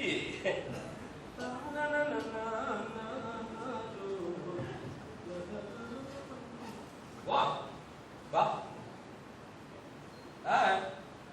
എവിടെ പോകാമെന്ന ഇവിടെ വന്ന കാര്യത്തിൽ തീരുമാനമാകാതെ എവിടെ പോകാമെന്ന സമ്മതിക്കരുത്. ചെറുക്കാൻ ചെയ്ത തെറ്റിന് മാപ്പ് ചോദിക്കാൻ വന്നതാ നമ്മള്. ചോദിച്ചു കൂടുതൽ മാപ്പ് ചെന്നാലേ അവരവിടെ ഏൽക്കൂലും. ഇനി പളനി പോയി മാപ്പ് ചോദിക്കാം. അതാകുമ്പോ തനിക്ക് ദോഷം വരികയല്ല. കൊലക്കാരന്റെ മുന്നിൽ നിൽക്കുകയല്ല മോൻ, അവന്റെ ജീവൻ രക്ഷിക്കണം എനിക്ക്. എന്റെ മോന് മാപ്പ് നൽകിയെന്ന് ജോസിന്റെ അപ്പനും ഭാര്യ എഴുതി തരണം എനിക്ക്. ഒരുമാതിരി പോലീസുകാരെ പോലെ സംസാരിക്കരുത്. അയ്യാ, ഒന്നവന്റെ ബന്ധുക്കളാണ് നമ്മളെ പറഞ്ഞാൽ അവർ നമ്മുടെ തലയിലെടുത്ത് മാറ്റും. ആ അന്തപ്പൻ എന്നൊക്കെ പറഞ്ഞ 10 പൈസയുടെ വിവരമില്ലാത്തവനാണ്. നമ്മൾ ഉയിരും കൊണ്ട് ഇവിടെ വന്നു കിടന്ന അന്തപ്പന്റെ തൊലി മേടിക്കേണ്ട വല്ല കാര്യമുണ്ടോ? മകന് വേണ്ടി മരിക്കേണ്ടി വന്നാൽ മരിക്കും ഞാൻ. എനിക്കിത് വേണം. നിനക്ക് വേണം പോകാം. വന്ന കാര്യത്തിൽ ഒരു തീരുമാനമാകാതെ ഞാൻ മടങ്ങില്ല. കാക്കിൽ പോകാൻ നിൽക്കും. മിണ്ടരുത്. മിണ്ടാൻ പറ്റാതെ ജ്വരം പിടിച്ച് കിടക്കുകയാണെന്ന് പറയാൻ വന്നതാണ്. അല്ല, തികച്ചും ന്യായമായ ഒരു സംശയം ഞാൻ ചോദിച്ചോട്ടെ. ഈ സിസിലി എന്ന് പറയുന്ന പെൺകൊച്ച് പള്ളിന്റെ മോളല്ലേ? അല്ല, പോലീസുകാര് പലതരത്തും വാക്ക് വെക്കും, പലരുടെയും ഞാൻ മാന്യനാണ്. സത്യസന്ധതയും നടന്നേരും മാത്രമേ എന്റെ ജീവിതത്തിന്റെ ശേഷപത്രം. പുറമെ അങ്ങനെയൊക്കെ തോന്നും. മരണത്തിന്റെ തലമുറയില്ല. ഫലിതം ധരിക്കില്ല എനിക്കിപ്പോ. നമ്മൾ രണ്ടും കൂടെ പരസ്പരം കെട്ടിപ്പിടിച്ചിരുന്ന് ഈ മുറിക്കകത്തിരുന്ന് കരഞ്ഞിട്ട് വല്ല കാര്യമുണ്ടോ? ഉണ്ടോ? അല്ല, മനോജിനോട് ക്ഷമിച്ചെന്ന് പറഞ്ഞ് അവരോട് എങ്ങനെ കത്തെഴുതി വായിക്കാൻ നോക്കും അളിയ നീ പറയുന്നത്? അവരെങ്ങനെ എഴുതി തരൂ? എഴുതി തരണം. അതിനുവേണ്ടി എന്തും ചെയ്യും നമ്മൾ. എന്തെങ്കിലും ഉടായ്പ മാർഗത്തിലൂടെ വെള്ള പേപ്പറിൽ ഒപ്പിട്ട് മേടിച്ചാൽ? എടാ, നിയമപരമായിട്ട് ആ കാര്യങ്ങൾ നീക്കേണ്ടത്. ആദ്യം നമുക്ക് ആ സിസിലിയെ ചികിത്സിക്കുന്ന ഹോസ്പിറ്റലിൽ വരെ പോകണം. ശരിയാ, ഡോക്ടർമാർക്ക് പോലീസുകാരെക്കാൾ ഉടായ്പ അറിയാവുന്നത്. നമ്മൾ ആരാണെന്ന് എന്താണെന്ന് തൽക്കാലം ആരും അറിയണ്ട. നമുക്ക് വേഷം മാറി നടന്നാലും ഞാനൊരു പിറ്റക്കാരന്റെ വേഷം കേട്ടാ അമ്മേ. അതിന് നീ പ്രത്യേകിച്ച് വേഷമൊന്നും കേട്ടിട്ട. എന്നെ കണ്ടാൽ അങ്ങനെ തോന്നും. യൂണിഫോം എടുത്തോണ്ട് വരുന്നതായി. അല്ല, അന്തപ്പനെ ഒന്ന് വരുത്താനും അറിയാ. എനിക്കൊരു ഐഡിയ. ഏതായാലും കാര്യം നടന്നു കിട്ടാൻ നമ്മൾ കുറച്ച് ദിവസം ഇവിടെ അലയേണ്ടി വരും. ഇതിനിടയ്ക്ക് ഒരു ബ്രോക്കറെ കണ്ടുപിടിച്ച് ഒരു കല്യാണം തരപ്പെടുന്നു. കല്യാണാലോചനയ്ക്ക് വന്നല്ലേ ഞാൻ ഇവിടെ? അയ്യോ, അറിയാനല്ല എനിക്ക്. ആ കൊച്ചുദ്രാശിയ എന്ന് പറയുന്ന സാധനം എങ്ങനെയാ? അവരെ വളർത്താൻ കാര്യങ്ങൾ നടക്കുമോ? ആ ശിവാനന്ദനോട് ഞാൻ അന്നേരം പറഞ്ഞാൽ ഇതൊരു കുരിശാകുന്നു. അല്ലയാ, ഒരു പട്ടാളക്കാരന്റെ കാര്യങ്ങൾ കടന്നു കാണാനുള്ള കഴിവുണ്ട്, അറിയുമോ? ഉദാഹരണത്തിന് ഉണ്ടല്ലോ. ആദ്യം നമ്മൾ ആ ഡോക്ടറെ കാണും.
കല്യാണം കഴിച്ചിട്ടില്ല, എങ്ങനെ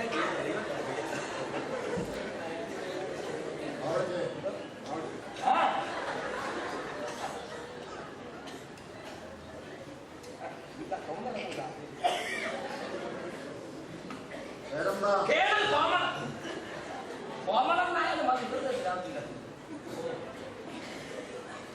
കേരളനല്ല, കോമണൻ. എന്താ പ്രശ്നം? ഇത്ര നേരം നോക്കിയിട്ട് എന്തെങ്കിലും പ്രശ്നമുണ്ടോ? 35 വയസ്സിൽ കല്യാണം കഴിച്ചിട്ടില്ല. കുഴപ്പം വല്ലതും?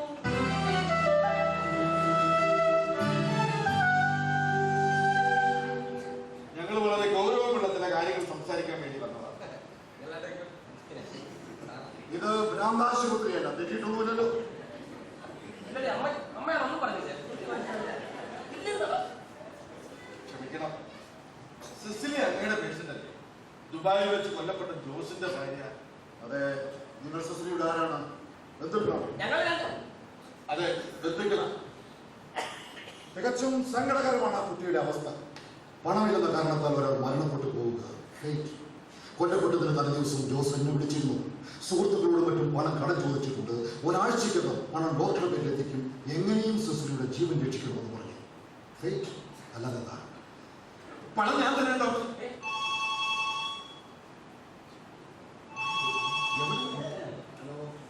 ആ, 11 മണിക്ക് വന്നോ? നിങ്ങൾ എന്താ പറഞ്ഞത്? സിസിലിയുടെ ചികിത്സയ്ക്ക് വേണ്ട പണം ഞാൻ തരാം ഡോക്ടർ.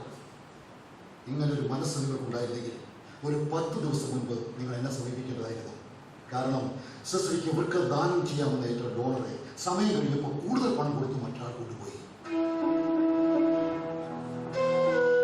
ഇനിയിപ്പോ വൃക്ക ദാനം ചെയ്യാൻ തയ്യാറായ വേറൊരാളെ കണ്ടെത്തണം.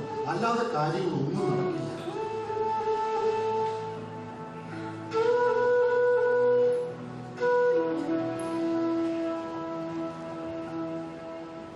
എങ്ങനെയും ആ കുട്ടിയുടെ ജീവൻ രക്ഷിക്കണം ഡോക്ടർ. ജോസിന്റെ അപ്പന്റെയോ സിസിലിയുടെ സഹോദരന്റെയോ ഒന്നും വൃക്ക ചേരില്ല. തന്നെയുമല്ല, സന്മനസ്സോടെ വന്ന ബന്ധുക്കളുടെ ആരുടെയും വൃക്ക ചേരാതെ വന്നപ്പോൾ ആ പണം കൊടുത്തു വാങ്ങാൻ തീരുമാനിച്ചു. ഇനിയിപ്പോ ആരാ, എങ്ങനെ? ഞങ്ങളിൽ ആരെങ്കിലും തയ്യാറായോ? ഞാൻ കല്യാണം കഴിഞ്ഞതല്ല. വൃക്ക എനിക്ക് ആവശ്യമുള്ളതാ. ഞാൻ തയ്യാറാണ് ഡോക്ടർ. എനിക്ക് ആരോഗ്യ പ്രശ്നങ്ങളൊന്നുമില്ല. യോജിക്കുമെങ്കിൽ ഞാൻ തയ്യാറാണ്. യോജിക്കും. ഈശ്വരൻ വലിയവനാണ്. ഭർത്താവ് കൊല്ലപ്പെട്ടു. ഇനി പണമില്ലെന്ന കാരണത്താൽ സിസിലി മരിക്കാൻ പാടില്ല. നിങ്ങൾ ആരാണ്? പറയൂ, നിങ്ങൾ ആരാണ്? അവള് ജീവിച്ചിരിക്കണമെന്ന് ആഗ്രഹിക്കുന്ന അവൾ വഴി ഞാൻ ആരും ആയിക്കോട്ടെ, ഒരു മനുഷ്യ സ്നേഹി. അല്ല ഭ്രാന്തൻ. അങ്ങനെയെങ്കിൽ അങ്ങനെ. അതുമൂലം നിങ്ങൾക്ക് എന്തെങ്കിലും സംഭവിച്ചാൽ ഒന്നും സംഭവിക്കില്ലല്ലോ. ഞാൻ അതിന് യോഗ്യനാണോ എന്ന് എന്റെ വൃക്ക യോജിക്കുമോ നോക്കണം. ഒക്കെ നടക്കും. കാരണം ഈശ്വരൻ നമ്മോടൊപ്പമുണ്ട്. നിങ്ങൾ ശരിക്കും ആലോചിക്കണം. തീർച്ചയായും 35 വർഷത്തോളം സർവീസ് ചെയ്ത ഒരു പോലീസുകാരനാണ് ഞാൻ. തികച്ചും ബോധ്യത്തോടെയാണ് സംസാരിക്കുന്നത്. ഒരു കിഡ്നി ട്രാൻസ്പ്ലാന്റേഷൻ ആണെങ്കിലും നിയമപരമായ ചില പ്രശ്നമുണ്ട്. അതെല്ലാം പരിഹരിക്കപ്പെടണം. ഞാൻ എന്തിന് തയ്യാറാണ്? ശരി, ശാന്തമായി ആലോചിക്കുക.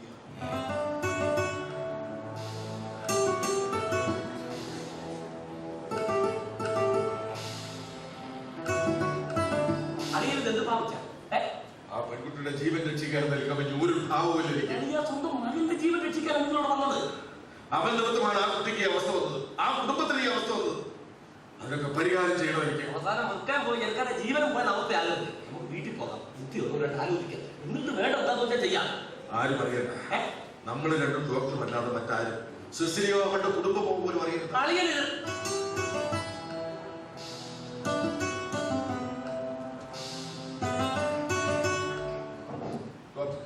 എനിക്കൊരു അപേക്ഷ കൂടി. എന്താണ്?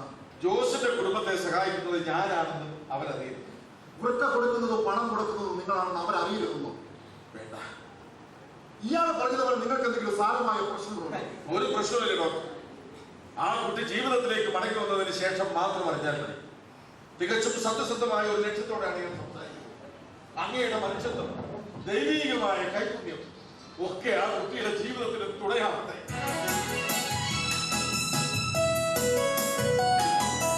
അജ്ഞാതമേതോ സുഗന്ധമായി നന്മകൾ പ്രത്യാശകളെ പുണർന്നു.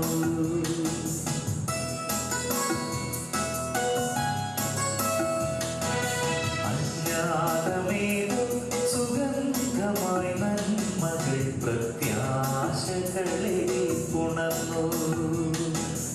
അത്യുന്നതങ്ങളിൽ നിന്നു മഹത്വങ്ങൾ ആകസ്മികങ്ങൾ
പൂക്കൾ വിരിച്ചു വേരത്ത നേരിന്റെ സ്വപ്നവൃക്ഷങ്ങൾ സ്നേഹക്കിളികൾ ചിലച്ചു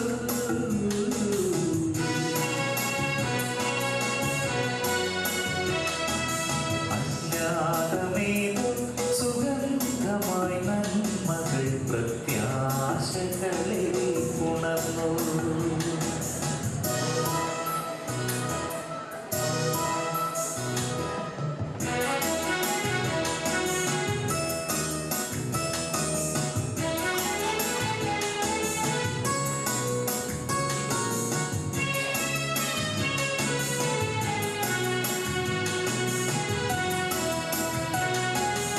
ഇനിയും മരിക്കാത്ത മർത്യതയെ നോക്കി ഈശ്വരൻ മെല്ലെ ചിരിച്ചു ഈശ്വരൻ മെല്ലെ ചിരിച്ചു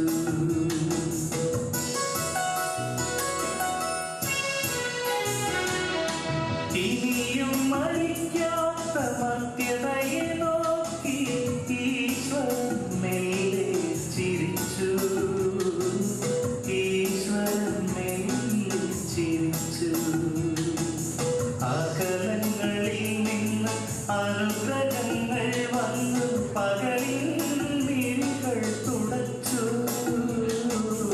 അകലങ്ങളിൽ നിന്ന് അനുഗ്രഹം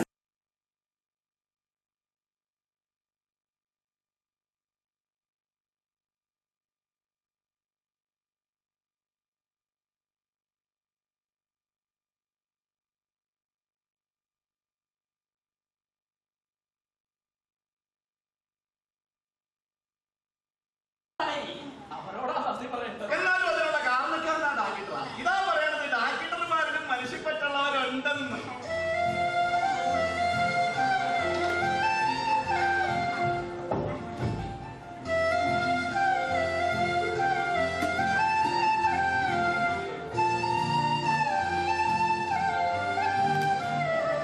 എടി കൊച്ചേ, ദേവി അടുക്കളയിലൊന്നും കേറാറായിട്ടില്ല കേട്ടാ. അഹമ്മതി കാണിച്ച് വീണ്ടും കൊള്ളവരുത്തി വെക്കണം. ചേച്ചി കാപ്പി വേണം. എനിക്ക് വേണ്ട അകത്ത് കിടക്കുന്നത് ആവിയായി ഇന്ന് നീ ഇത് വലിച്ചു കേട്ടേണ്ട കാര്യമുണ്ടായിരുന്നു അന്തപ്പാ.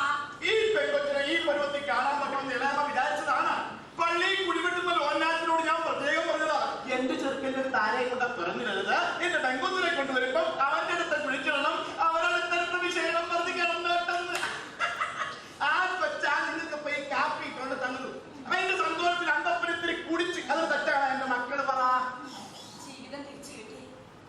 പക്ഷെ ഭാവി പിന്നെ ഇരുളടഞ്ഞതാ. ആരാ ഇനിയും? അപ്പച്ചൻ ആരോഗ്യമുള്ളിടത്തോളം വേറെ എടുത്തു പോച്ചു. പിന്നെ ദൈവം നോക്കിക്കോളും.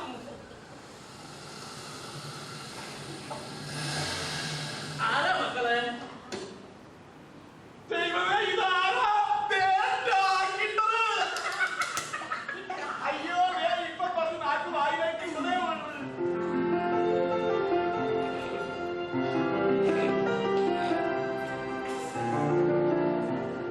സിസ്ലിക്ക് പ്രത്യേകിച്ച് വിശേഷമൊന്നുമില്ലല്ലോ.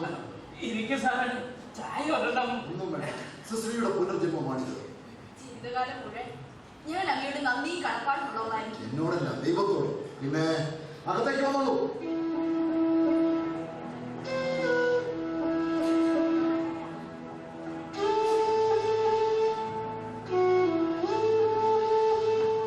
ഇദ്ദേഹമാണ് സിസ്ലിയുടെ ജീവൻ രക്ഷിച്ചത്. ഇദ്ദേഹത്തിന്റെ ഒരു വൃക്കയാണ് കുട്ടിക്ക് ദാനമായി കിട്ടിയത്.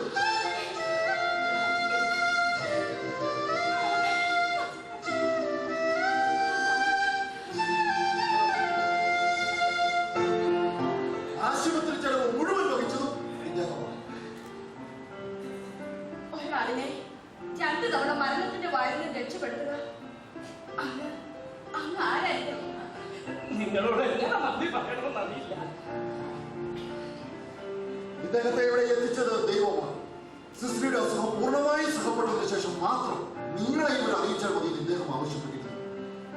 ദൈവം പല രൂപത്തിലും വരും സഹായവുമായി. ഈ സത്യം പറയാനും ഇദ്ദേഹത്തെ നിങ്ങൾക്കൊന്ന് ബോധ്യപ്പെടുത്താൻ വേണ്ടിയല്ല. നിങ്ങൾ സംസാരിക്കും.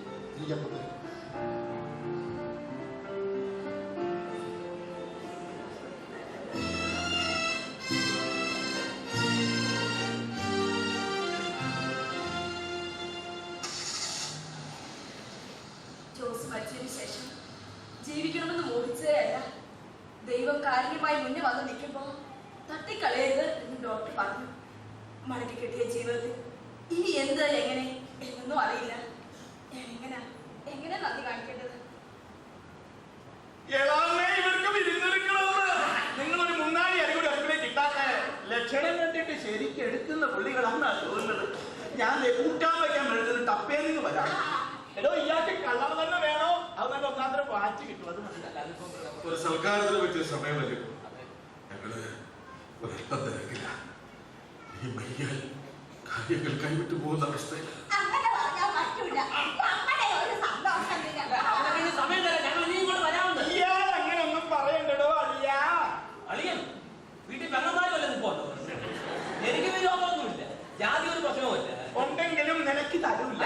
പെങ്ങളെ പാണ്ടിക്കാരന് കെട്ടിച്ചു കൊടുക്കുന്ന നാട്ടുകാർ പറയും. അളിയോ, അന്തസ്സുള്ളവർ ആക്ഷേപിച്ച കോമളൻ സ്നേഹിക്കും. ഞാനേ ഇന്ത്യയുടെ അതിർത്തി കാക്കുന്ന ഒരു ജവാനാണ്. അന്നപ്പം പറയുന്നത് കോമള കാര്യമാക്കണ്ട. ഇരിക്കു സാറേ, അങ്ങയോട് എങ്ങനെ പെരുമാറണം, എന്തു പറയണമെന്നൊന്നും അറിയില്ല. ഉള്ളിലെ കനലെത്തിട്ടുണ്ടേ എന്റെ മോള് ചിരിച്ചിരിക്കുന്നത് കാണുമ്പോ ജീവിതത്തിൽ ഇവിടെ ചിരിച്ചു കാണുമെന്ന് പ്രതീക്ഷിച്ചതല്ല ഞങ്ങൾ. എല്ലാത്തിനും കാരണമാകാം അങ്ങയുടെ മഹാമനസ്. ജോസിന്റെ അപ്പച്ചനും ശിശിമോളും എനിക്കൊരു ഉപകാരം ചെയ്യണം. ഇതായിപ്പോ നന്നായിട്ട് ഞങ്ങളുടെ നാലാം വണ്ടി തരാൻ പറഞ്ഞാൽ ഞങ്ങൾ തരും. അത്രയ്ക്ക് വലിയവരാധിക്കല്. ഞങ്ങൾ വിചാരിച്ച അങ്ങേക്ക് എന്ത് ഉപകാരം ചെയ്യാൻ സാധിക്കും? അത് വിട്ടെ മോളെ, ഇവിടുത്തെ ജോസിനെ കൊന്നത് എന്താ മോന?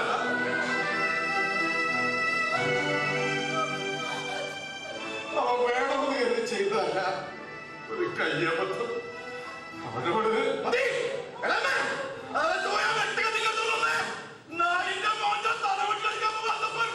ഞങ്ങളുടെ കൊച്ചിനെ കൊന്നിട്ട് ഈ മുറ്റത്ത് വന്നത് പറയാൻ തനിക്ക് എങ്ങനെ ധൈര്യമുണ്ടാകണം?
സംഭവിച്ചെങ്കിൽ തന്നെ ഒരു കയ്യബദ്ധം. ജയിലിൽ കിടക്കുക, തൂക്കേറിന് മുന്നിൽ നിൽക്കാൻ മോൾ. ഒരു മകൻ നഷ്ടപ്പെട്ട ദുഃഖം അനുഭവിക്കുന്നവരല്ലേ നിങ്ങൾ? എന്റെ കുഞ്ഞിനെ കൊന്ന മരണപ്പെട്ട നിങ്ങളുടെ മകൻ മടങ്ങി വരുമോ?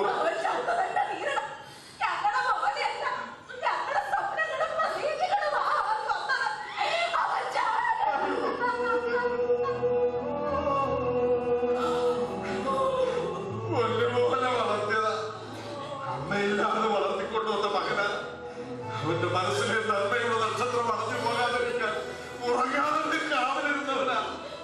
അവന്റെ ജീവന് വേണ്ടി യാചിക്കുക, കാലം പിരിക്കുക, മോനോട് പൊറുക്കണം. അതൊന്നും പറ്റിയല്ല.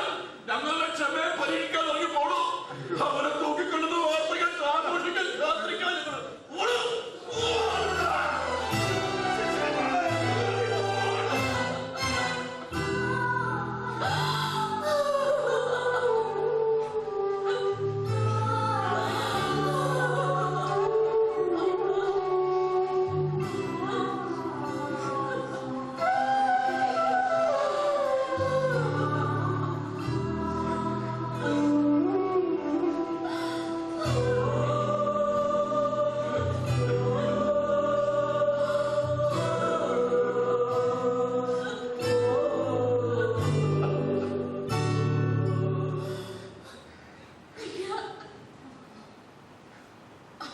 പറഞ്ഞില്ല.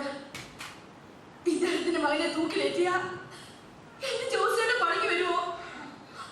അയാളെ തൂക്കിലേറ്റിയ ഈ മനുഷ്യനെനിക്ക് 4 മാസം തന്നെ ജീവന് പൊറുതി ഉണ്ടാവും. അപ്പച്ച ഇവർക്ക് വേണ്ടി തലയാത്ത് കൊടുക്കാൻ 1 നിമിഷം മുമ്പ് പറഞ്ഞതാ. ഞാൻ എന്താ വേണ്ടത്? ഞാൻ എന്താ വേണ്ടത്? നിങ്ങൾക്ക് എന്താ വേണ്ടത്? ഇവിടെ മനുഷ്യത്വത്തിന്റെയും സ്നേഹത്തിന്റെയും കരുതല് മാത്രമേ ഉള്ളൂ. അതിന് നിങ്ങൾക്ക് എന്താ വേണ്ടത്? എന്റെ മോന്റെ ജീവൻ അവന് മാപ്പ് നൽകിയെന്ന് എഴുതി തരണം. ഞങ്ങൾ തയ്യാറാ.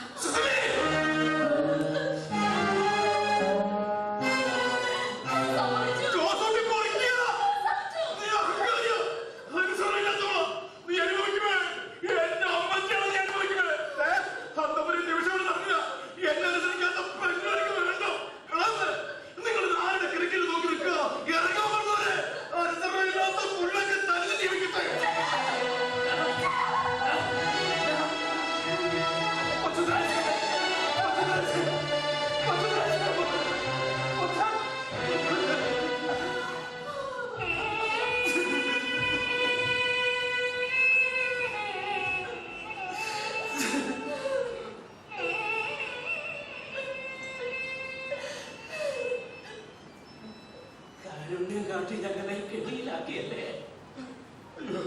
മകനോട് ക്ഷമിക്കുകയല്ല, ഒരു വിധവയുടെ കണ്ണീരിന്റെ കാരുണ്യമാ. മകൻ മരിച്ച പിതാവിന്റെ കരൾ പുണർന്നതേ. എവിടൊക്കെ ഏതൊക്കെ പേപ്പറിൽ ഓടണം ഞങ്ങൾ ചെയ്യാം.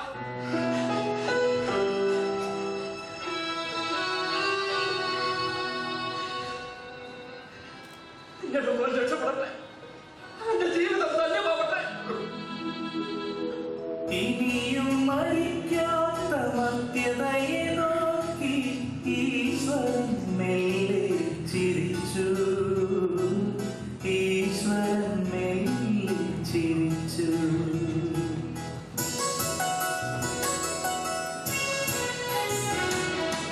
അകലങ്ങളിൽ നിന്ന് അനുഗ്രഹങ്ങൾ വന്നു പകലിൽ മിഴികൾ തുടച്ചു. അകലങ്ങളിൽ നിന്ന് അനുഗ്രഹങ്ങൾ വന്നു പകലിൽ മിഴികൾ തുടച്ചു.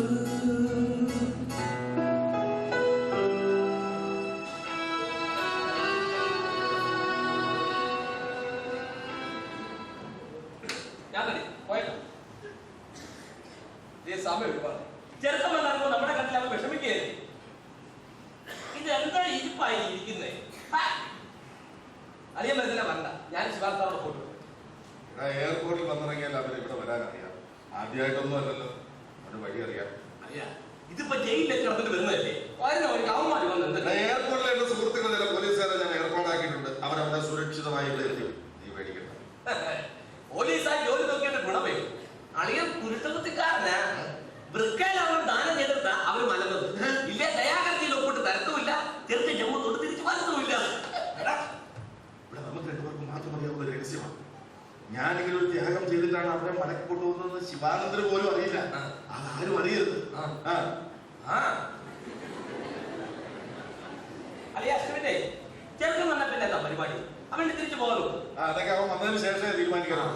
നിന്റെ പരിപാടി എന്താ? ഇനി ഞാനിങ്ങനെ ഇവിടെ മനോജ് വരുന്നു, അവനെ കാണുന്നു, നാളെ നീ വണ്ടി കയറി പോകുന്നു.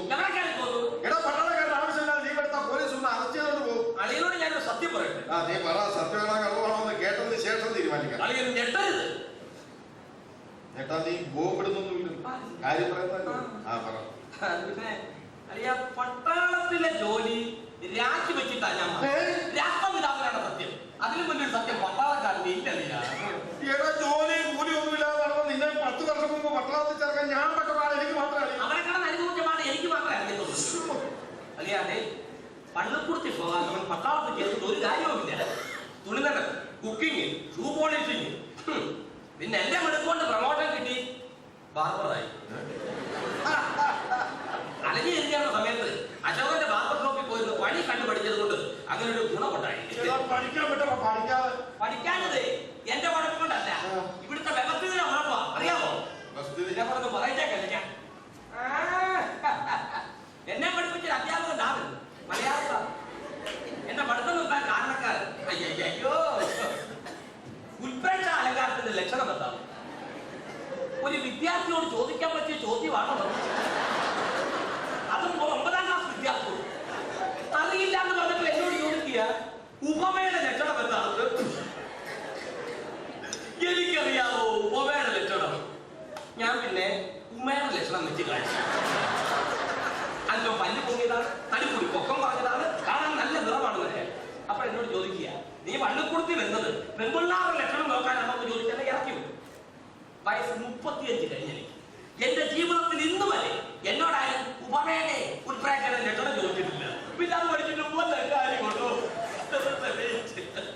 എന്തോ പറ്റിയെന്നാണ്? അവൻ ജോലി രാജിവെച്ചു. അതെ, എന്തോ ചെയ്യാൻ പോവാണ്? സിദ്ധനായാലോ എന്നാണ്. 50 ലക്ഷം പേരാ എംപ്ലോയികളുടെ പേര് രജിസ്റ്റർ ചെയ്ത് തൊഴിലില്ലാന്ന് പറയുന്നത്. മാന്യമായ ഒരു ജോലി ഉണ്ടായിരുന്നത് കളഞ്ഞിട്ട് വന്നു വാചകടിക്കുന്നു. തൊഴിലില്ലായ്മയെ കുറിച്ച് പറയാൻ മലയാളിക്ക് എന്താണ് അവകാശം? പാടത്തോ പറമ്പിലോ പണിയെടുക്കാൻ ആളെ കിട്ടുന്നുണ്ടോ? എന്തിന് പട്ടാളത്തിൽ ചേരാൻ ആളെ കിട്ടുന്നില്ല? ഇറക്കം വരട്ടെ, അവനുമായിട്ടൊന്ന് കൂടി ആലോചിച്ച് എന്തെങ്കിലും ഒരു പരിപാടി തുറന്നു പട്ടിണിയായിരിക്കും. അവനെപ്പോഴാണ് വരുന്നത്? പെൺകുട്ടികളുടെ മുഖത്തിൽ ജീവൻ വെച്ചിട്ടുണ്ട്. ഭക്ഷണം കഴിക്കാതെ ഉറങ്ങാതെ അമ്പലത്തിൽ നിന്ന് ഇറങ്ങാതെ തപസ്സനുഷ്ഠിക്കാൻ കുരുത്തി അവൻ ജയിൽ മോചിതനായി വരുന്നത് അറിഞ്ഞപ്പോഴാണ് നമ്മുടെയൊക്കെ വീടുകളിൽ ആളനൊക്കെ ഉണ്ടായിരുന്നല്ലേ. കുട്ടികളുടെ പ്രാർത്ഥനയുടെ ഫലമാണ്. അതൊക്കെ വള്ളിയിൽ പോയി പറഞ്ഞാൽ മതി. അല്ലെങ്കിൽ പുല്ല് പോലെ മറ്റേവരും മുറിച്ചു കൊടുത്തില്ല കാണാതെ ഇതൊക്കെ കേട്ടപ്പോൾ പറയാൻ ചുമ്മാ വിവരം ഇല്ലാതെ ചുമ്മാ വിവരം. സത്യത്തിൽ അവനെ വിളിക്കാൻ നമ്മൾ പോകേണ്ടതായിരുന്നു. കുട്ടികൾ അങ്ങനെ ഒരു ആഗ്രഹം പറഞ്ഞു. ഞാൻ അതിനോട് അപ്പോഴേ പറഞ്ഞതല്ലേ, പറയുന്ന ഒരു കാര്യം കേൾക്കില്ല. ലോകം കീഴടക്കി വിജയശ്രീലാളിതനായി വരികയൊന്നുമല്ലോ സ്വീകരിക്കാൻ. ആണോ? ഒരു പുനർജന്മം കിട്ടി വലിയ പറയാതെ മകൻ മരണപ്പെട്ടു എന്ന് അറിയുന്നതിനേക്കാൾ ദുഃഖമാണ് അവനത് കൊലപാതകയായെന്ന് അറിയുന്നത്. ലോകത്ത് ഏറ്റവും വലിയ ദുഃഖം എന്താണെന്ന് അറിയാമോ? മക്കൾ വഴിതെറ്റി പോകുമ്പോൾ മാതാപിതാക്കൾ ഉണ്ടാകുന്ന ദുഃഖമാണ്. എല്ലാത്തിൽ നിന്നും രക്ഷപ്പെടുത്തി ഈശ്വരൻ മടക്കി തരിക. അവൻ ഇഷ്ടപ്പെട്ട വിഭവം ഒരുക്കി കാത്തിരിക്കുക. അവര് വിവാഹം വന്ന കിനാവ് കണ്ട പെണ്ണ് എന്റെ മോള്.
നീ ജോസിന്റെ വീട്ടിൽ പോയോ? നീ കൊലപ്പെടുത്തിയ ജോസിന്റെ വീട്ടിൽ പോയോ? താൻ എന്താ ചോദിക്കുന്നത്? ഇവരങ്ങോട്ട് അവരിവരെ വെച്ചേക്കോ? നിന്റെ അച്ഛനും വട്ട അവനകത്ത് കുളിച്ച് വേഷം കേട്ടോ. നിനക്ക് അകത്തേക്ക് കടക്കരുത്, കടക്കാൻ അവകാശമില്ല. ഈ വീട്ടിലും എന്റെ മനസ്സിലും നീ കൊണ്ടതാണോ ആ ചെറുപ്പക്കാരനെ? ആ ചെറുപ്പക്കാരൻ നീ നിമിത്തമാണോ മരിച്ചത്? അതെ, അവന്റെ വീട്ടിൽ പോയി ജോസിന്റെ അപ്പനോടും ഭാര്യയോടും മാപ്പ് ചോദിക്കണം. അവർ ക്ഷമിച്ചാൽ മാത്രം ഇവിടേക്ക് മടങ്ങി വരാം. അതുവരെ നീ എന്റെ മകനല്ല. മരിച്ചതെന്റെ മകനാണെന്ന് പറയും, ഇല്ലെങ്കിൽ എന്റെ മകനല്ല. എന്ത് വേണം?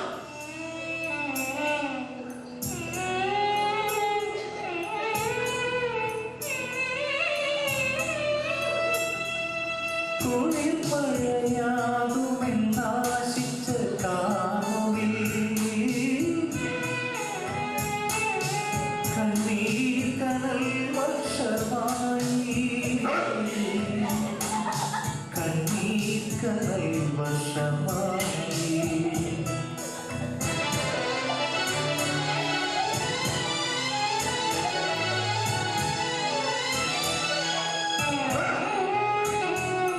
പൂക്കളാകാൻ കാത്ത പാവങ്ങൾ മൊട്ടുകൾ തീക്കതിരേറ്റു കഴിഞ്ഞു.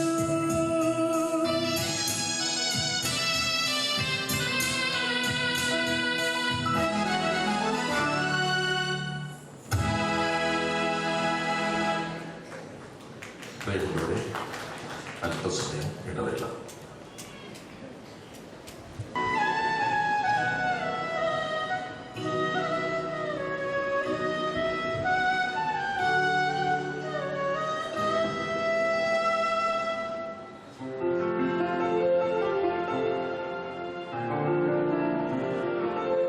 മക്കളെ, ആരായി വന്ന് നിൽക്കുന്ന നോക്കിയടി.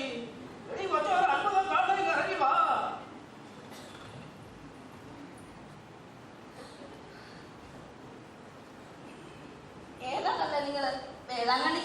നേർച്ചയ്ക്ക് വന്ന് നിൽക്കുമായിരിക്കും അല്ലേ? എന്തെങ്കിലും കൊടുത്തു വിടും മക്കളെ. ഇത്തിരി കൊച്ച് വെള്ളത്തിൽ കുറച്ചൊക്കെ മതി. ഞാൻ വന്നാൽ നിനക്ക് ഇഷ്ടായില്ലെങ്കിൽ അതൊക്കെ പറഞ്ഞാൽ പോരാലോ.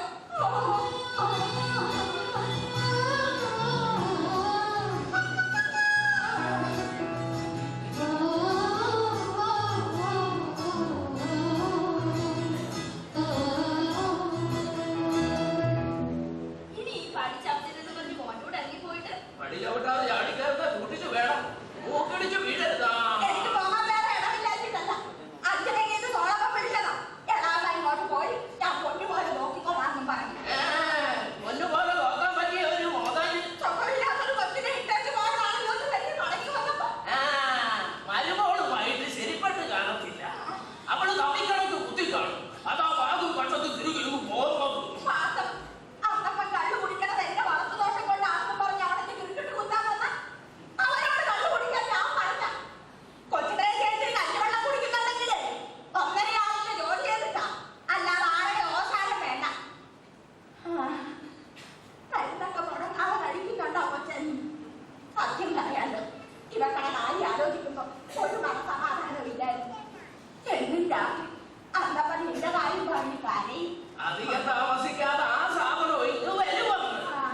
ഏതായാലും തന്നെ നിങ്ങൾ നന്നത് നന്നായി. എനിക്ക് ഈ കൊച്ചിനെ ഇട്ടു മനസമാധാനമായി എന്തെങ്കിലും ജോലിക്കിറങ്ങി പോകാനുണ്ട്.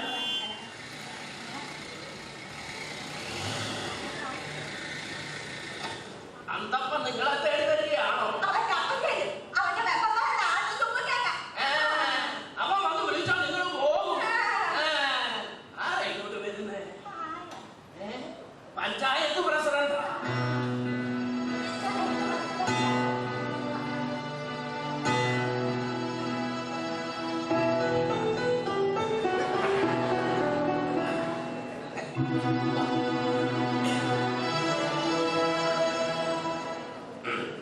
മഴയെ അപ്പിച്ചു വന്ന് നിർബന്ധിച്ച് പറഞ്ഞു. പഞ്ചായത്ത് പ്രസിഡന്റ് ഒപ്പം പറഞ്ഞു. വൈകി തോറ്റത്തിന് പണം കടമെടുത്തു. തിരിച്ചടക്കുമോ? ഇല്ല. അവസാനം മുതലും പലിശയും കയറി ഇരട്ടിയാകുമ്പോ ബാങ്കുകാർക്ക് നടപടി സ്വീകരിക്കാതിരിക്കാൻ ഒക്കുമോ? അവർ നടപടിയായിട്ട് വരുമ്പോ ബാങ്കുകാർ വീടിപ്പുറ്റെന്ന് പറഞ്ഞ് കയറി കെട്ടുത്തു. അവസാനം നാട്ടുകാരെല്ലാം കൂടെ ഈ പാവം ബാങ്കുകാരുടെ പുറത്ത് കുട്ടിലി കെട്ടു. അതുകൊണ്ട് ഇപ്പൊ ഞങ്ങൾ ജനപ്രതിനിധികളെ ബോധ്യപ്പെടുത്തിയ കാര്യങ്ങൾ ചെയ്യാറുണ്ട്. 4 നോട്ടീസ് അയച്ചിരുന്നു. ഒന്നിനും ഒരു മറുപടിയോ പ്രതികരണമോ കണ്ടില്ല. എന്തു മറുപടിയാ സാറേ പറയേണ്ടത്? ഇങ്ങനെ പറഞ്ഞിട്ട് കാര്യമുണ്ടോ? തോമാച്ച പണം കടൽ നിന്ന് സഹായിക്കുന്നത് ഇവരുടെ ഡ്യൂട്ടിയാ. സഹായം ഒന്നുമല്ല സഹായിച്ചത്. ആയില്ല. കൊലച്ചതിയാ, കൊലച്ചതി. എന്റെ അനുഭവം പറയാം. 25,000 രൂപ ലോൺ എടുത്ത് 50,000 രൂപ തിരിച്ചടച്ചിട്ട് മുതൽ അങ്ങനെ കിടന്നു. നടപടിയെടുക്കുമെന്ന് പറഞ്ഞപ്പോ അന്നപ്പം മുടിവൊക്കി കാണിച്ചു. ഇവിടുത്തെ സാഹചര്യം പ്രസിഡന്റ് അറിയാത്തോ? പിന്നെ മോളെ ഗൾഫിൽ വിടാനും സിസിലിയുടെ ചികിത്സയ്ക്കുമൊക്കെ ആയിട്ട് ആ പണം കടമെടുത്തു. തിരിച്ചടയ്ക്കേണ്ടവരെ ദൈവം തിരിച്ചെടുത്തു. അന്നത്തെ കാര്യങ്ങൾക്ക് ബുദ്ധിമുട്ടില്ല. കാര്യങ്ങളൊക്കെ എനിക്ക് അറിയരുത് തോമാറ്റാം. പക്ഷെ ഞാനൊരു പഞ്ചായത്ത് പ്രസിഡന്റായി പോയില്ലേ? അതെ, ഇവിടുന്ന് എത്തു അടയ്ക്കാനുള്ളതാണ് പറയുന്നത്. ലോൺ എടുത്തത് 2 ലക്ഷം രൂപ. ആദ്യത്തെ 2-3 മാസം കൃത്യമായിട്ട് തിരിച്ചടച്ചു. അതെല്ലാ ലോണിന് ഒരു തലയിലെടുത്താ. മുതലും പലിശയും ചേർത്ത് ഇടപാട് തീർക്കണമെങ്കിൽ 4 ലക്ഷം രൂപ വേണം. അത്രയൊക്കെ സഹായമേ അവരെ കൊണ്ട് ചെയ്യാനൊക്കൂ. കുടിശ്ശികയും പലിശയും ചേർത്തൊരു തുക അടച്ചിട്ട് നടപടിയിൽ ഒഴിവാക്കുന്ന കാര്യം ഞങ്ങൾ ആലോചിക്കാം. നടക്കുമോ തോമാച്ചാ? ഒരാഴ്ചത്തെ സമയം തരാം.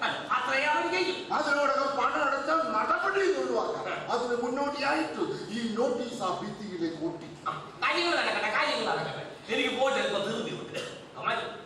ബാങ്കിലെ ആൾക്കാർ വളരെ മനുഷ്യത്വപരവും മാന്യവുമായാണ് നിങ്ങളോട് സംസാരിച്ചത്. 2 ലക്ഷം കടം മേടിച്ച 4 ലക്ഷം തിരിച്ചടക്കണമെന്ന് പറയണതാണ് അപ്പച്ചനെ കഴിച്ചത്. അതൊക്കെ നിയമമാ പറ്റി. നിയമത്തിന് മനുഷ്യത്വമില്ല. ഈ വ്യവസ്ഥകളൊക്കെ അംഗീകരിച്ചിട്ട് തന്നെ നമ്മൾ കാശ് കടം വാങ്ങിക്കുന്നത്. നടപടി പൂർത്തിയാക്കി ഇവര് ഇത് ലേലം ചെയ്യും. ബാക്കി മൊത്തം പൈസ തിരിച്ചു കൊടുക്കുവല്ലേ? മൊത്തം തിരിച്ചു കൊടുക്കുവല്ലേ? അതല്ല പരിപാടിയാണല്ലോ. ഇവരുടെ കാശ് കഴിക്ക്. ബാക്കി എന്തുണ്ടെങ്കിലും അത് നമുക്ക് തിരികെ തരും. അത് പിട്ടിക്കട പോലെ മുളച്ചു പോകുന്ന ബാങ്കുകൾ കാണുമ്പോ നമ്മളൊക്കെ കരുതും പാവങ്ങളെ സഹായിക്കാനാണ്. അംഗീകൃത കൊള്ള സങ്കേതങ്ങളാണ് ഇതൊക്കെ. അംഗീകൃത കൊള്ള സങ്കേതങ്ങൾ പൊട്ടിച്ചു കഴിക്കണോ? പിന്നെ തോമാച്ചു ഒരുവന്റെ മരണത്തിൽ പഞ്ചായത്ത് കമ്മിറ്റി ഒരു പ്രമേയം പാസാക്കി ദുഃഖിച്ചാലും അറിഞ്ഞു കാണുമല്ലേ? ഇതൊക്കെ ഒരു പഞ്ചായത്ത് പ്രസിഡന്റിനെ കൊണ്ട് ചെയ്യാൻ നോക്കൂ.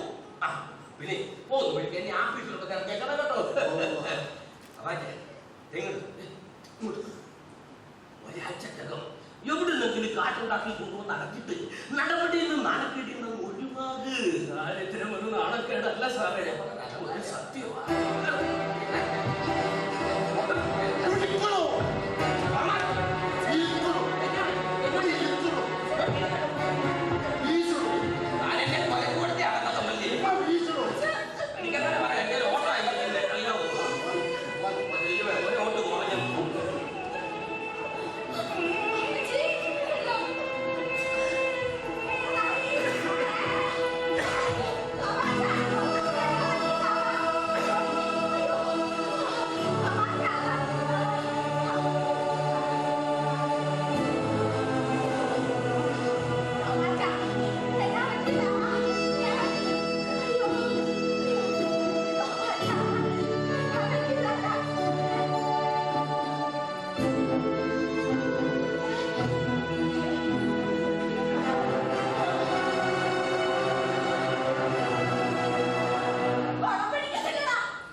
കഴിയുമെങ്കിൽ ഈ കുടുംബത്തോട് ഒരു വില കൂടി കാണണം. ജോസിന്റെ പെണ്ണിനെ ഒന്ന് കൊന്നിട്ട്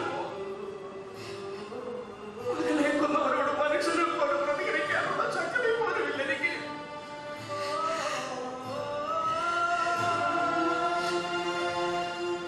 എന്നോട് ക്ഷമിക്കണം. ക്ഷമിച്ചു ഒന്ന് രേഖാമൂലം നിങ്ങളുടെ അപ്പൻ എഴുതി കൊടുത്തത് കൊണ്ടാ, അല്ലെങ്കിൽ ഞാൻ നിങ്ങളുടെ മുഖത്തൊന്ന് കാറ് തുപ്പിയേനെ. നിങ്ങളോട് എന്താ ചെയ്തത്?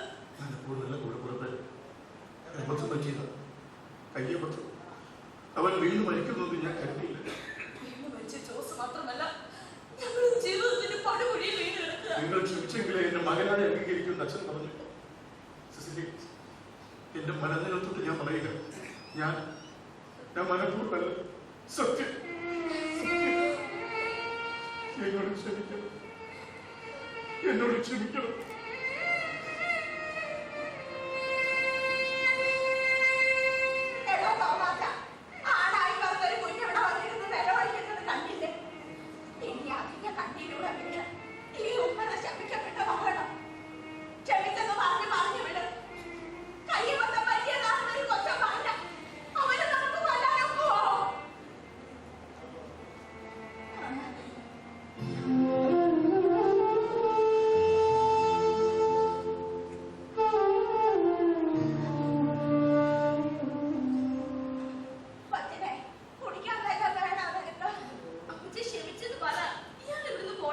പറഞ്ഞുവിടാൻ വേണ്ടിയല്ല, എന്നെയും എന്റെ അവസ്ഥയെയും ബോധ്യപ്പെട്ടിട്ട് ക്ഷമിക്കണം.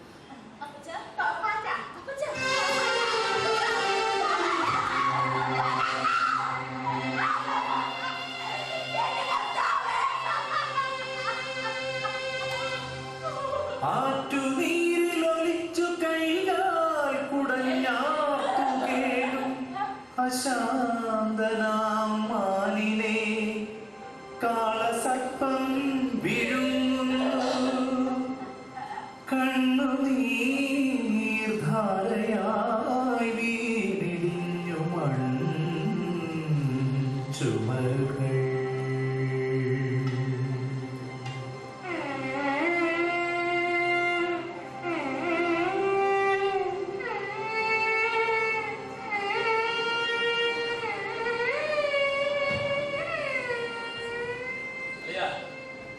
എന്റെ ബലമായ സംശയം ഈ വീട്ടുകാർക്ക് ആരാ നേരാതെ ചെയ്തതാണ്. ഇല്ലെങ്കിൽ അടിക്കടിക്ക് ഇങ്ങനെ ദുരന്തങ്ങൾ സംഭവിക്കാന്ന് പറഞ്ഞാൽ അതെ, ചെയ്തത് എന്റെ മകനാ. ഒരബദ്ധം പോലീസുകാരനെ മാത്രമല്ല, പോലീസുകാരനെ പോലും പറ്റാൻ. അവരെവിടെ പോയി? ഭാഗ്യവാനെ കാണാൻ പോയത്. മാനസിക സമ്മർദ്ദം താങ്ങാനാവാതെ ചങ്കുവിട്ട് മരിച്ചതാ തോമാച്ചായ. ആലോചിച്ച് നോക്കുമ്പോ ഇതിനൊക്കെ കാരണം ആരാ? പിന്നെ അത് തന്നെ പറയുക, ആ ചെറുക്കനെ കൊലക്കൂടത്തെ അറിയാൻ നടക്കത്തുള്ളൂ. അവരെ കണ്ട തൊട്ടുപോകുന്ന പെൺകുട്ടി ചാടികളില്ലായിരുന്നല്ലോ. അവന്റെ സ്ഥാനത്ത് നീയാണെങ്കിൽ എന്ത് ചെയ്യുമായിരുന്നു? ഒരു കുടുംബം അനാഥമായിരിക്കുക, ഒരു പെൺകുട്ടിയുടെ ജീവിതം അനാഥമായിരിക്കുക. അതിനൊക്കെ പരിഹാരം ഉണ്ടാകണം. അതിനെന്തായി പറയുന്നത്? അവനെന്താ പെൺകുട്ടിയെ കല്യാണം കഴിക്കണം?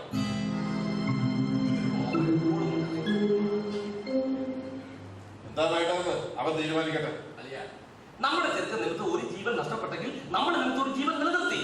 അലിയ പണം മുടക്കുകയും മനുഷ്യത്തെ കാര്യത്തിൽ ചെയ്തില്ലായിരുന്നെങ്കിൽ ഈ പെൺകുട്ടി ജീവനോട് ഉണ്ടാകുമായിരുന്നില്ല. അങ്ങനെ ആലോചിച്ച് നോക്കുമ്പോ നമ്മൾ രണ്ടു കൂട്ടരും ഓരോ ബോൾ അടിച്ച് സമനില നിൽക്കുക. എടാ, അവര് മാപ്പ് എഴുതുന്നതിലായിരുന്നെങ്കിൽ മനോജിന്റെ ജീവനോട് പുറത്തു വരുമായിരുന്നു. അതൊക്കെ ശരിയാ. ഞാൻ ഇറങ്ങുക.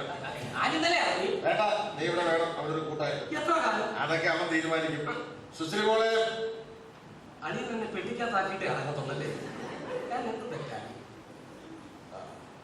ഞാൻ ഇറങ്ങുക. വരും. അത്യാവശ്യ സഹായങ്ങൾക്കൊക്കെ കോമളുണ്ടാവും. തോമാചാരൻ മരിച്ചു എന്ന് കരുതി ആരും ഇല്ലാന്നൊന്നും വിചാരിക്കണ്ട. ഞാനുണ്ടാവും.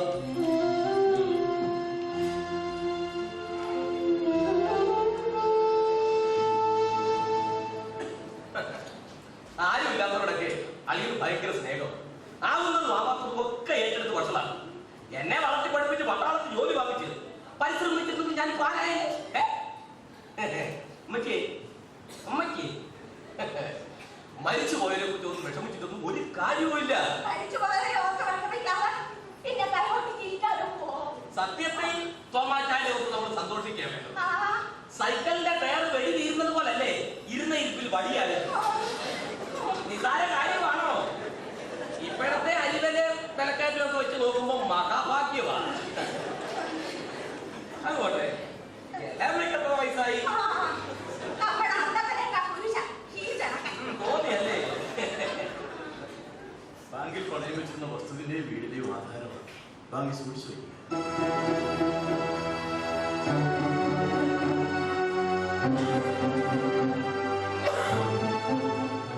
ബാങ്കിൽ അടയ്ക്കാണ്ടായിരുന്ന പണം അതൊക്കെ കൊടുത്ത് ബാധ്യത തീർത്തു. നിങ്ങൾ എന്തിനാണ് ഞങ്ങൾ ഇത്തരം കാര്യങ്ങൾ ഇടപെടുന്നത്? ഞങ്ങളുടെ ബാധ്യതയും ദാരിദ്ര്യവും ഒക്കെ ഈ കുടുംബത്തിന്റെ സ്വകാര്യ ദുഃഖങ്ങളാണ്. ഭർത്താവിനെ കൊന്നവന്റെ അവകാശത്തിൽ വേണം ഞാൻ ജീവിക്കേണ്ടത്. ജോസിന്റെ മരണത്തോടെ ജീവിതത്തിൽ ഒരു സ്വാഭാവികമായ അവസാനം ഉണ്ടാവുന്ന കണക്കൂട്ടിയിരുന്നത്. ആ കണക്കൂട്ടലുകളാ നിങ്ങളുടെ അച്ഛൻ തെറ്റിച്ചത്. സ്വന്തം വൃക്കയിൽ നിന്ന് ദാനം ചെയ്ത് എന്റെ ജീവൻ രക്ഷിച്ചു.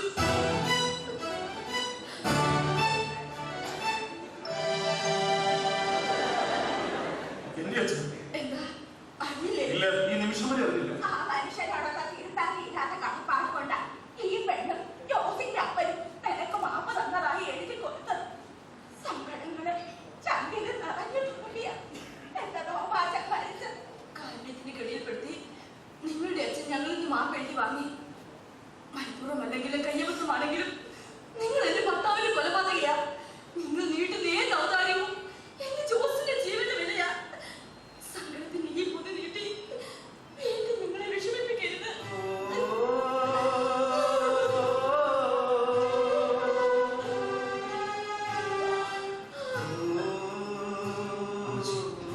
എന്റെ ജീവിതത്തിൽ ഒരു സ്വസ്ഥത വേണ്ടേ? ഇതിന്റെ പൂർണ്ണ പരിഹാരമാണ്. ജോസിന്റെ അൽപ്പനോടുള്ള എന്റെ കടമയില്ല. എന്നെ ഇതിൽ അനുവദിക്കണം. ഇത് വാങ്ങണം. ഇത് വാങ്ങേണ്ടവൾ ഞാനല്ല. ഇത് വാങ്ങുന്നത് ഞാൻ പോവില്ല. എനിക്ക് പോകാൻ ഒക്കില്ല. എന്തൊക്കെയാ ഞാൻ കേൾക്കുന്നത്? ആരോട് പറയാമെന്ന് അളിയൻ പ്രത്യേകം പറഞ്ഞതാ. നിന്നെ രക്ഷിക്കാൻ വേണ്ടിയാ അളിയൻ ഞാൻ തയ്യാറായത്. ഇത് അച്ഛൻ ഇവിടെ പോയി നിനക്ക് കൂട്ടായിട്ട് എന്നെ ഏൽപ്പിച്ചിട്ടാ പോയത്. ഞാൻ ആലോചിച്ചിട്ട് ഇവിടുത്തെ പ്രശ്നങ്ങളാകെ കുഴയ്ക്ക് പറഞ്ഞത്. ഞാൻ എന്താ വേണ്ടത്? ആത്മഹത്യ ചെയ്ത് സ്വയം കൊടുക്കണം. ആത്മഹത്യ ഒന്നും ഒരു പരിഹാരമല്ല. ഞാൻ എന്താ വേണ്ടത്? നീ എന്താ ചെയ്തത്? ഇവിടുത്തെ കൊച്ചിന്റെ ജീവിതം പോഞ്ഞാട്ടയാണ്. പകരം അതിനോട് ജീവിതം കൊടുത്താൽ പതനം തീർന്നില്ലേ? മാമൻ എന്റെ കാര്യങ്ങൾ അറിവുള്ളതല്ലേ? തിരിച്ചുള്ള കാലം മുതൽ എന്നെ കാത്തിരിക്കുന്ന പെണ്ണാ പാർവതി. അതെനിക്കറിയാം. പക്ഷെ ഇവിടെ എന്താ ഒരു പരിഹാരം? മാമൻ വേണം. നീ മാമാന്ന് വിളിക്കാൻ ആക്കരുത് കേട്ടോ. നമ്മൾ തമ്മിൽ 5 വയസ്സിന്റെ വ്യത്യാസവും.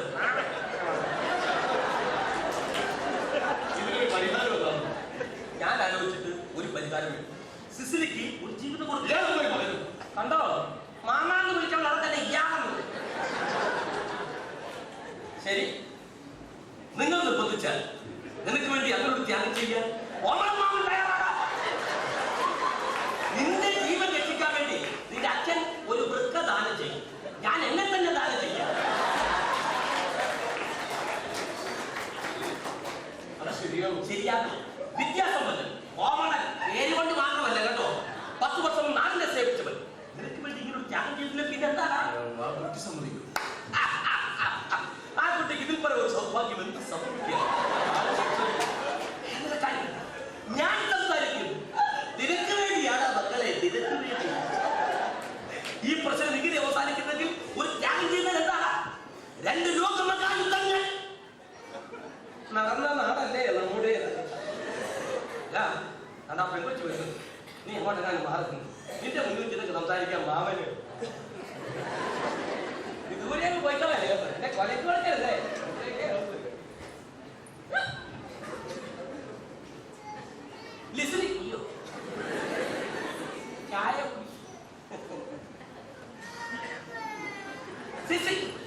തുണി ഉണങ്ങി.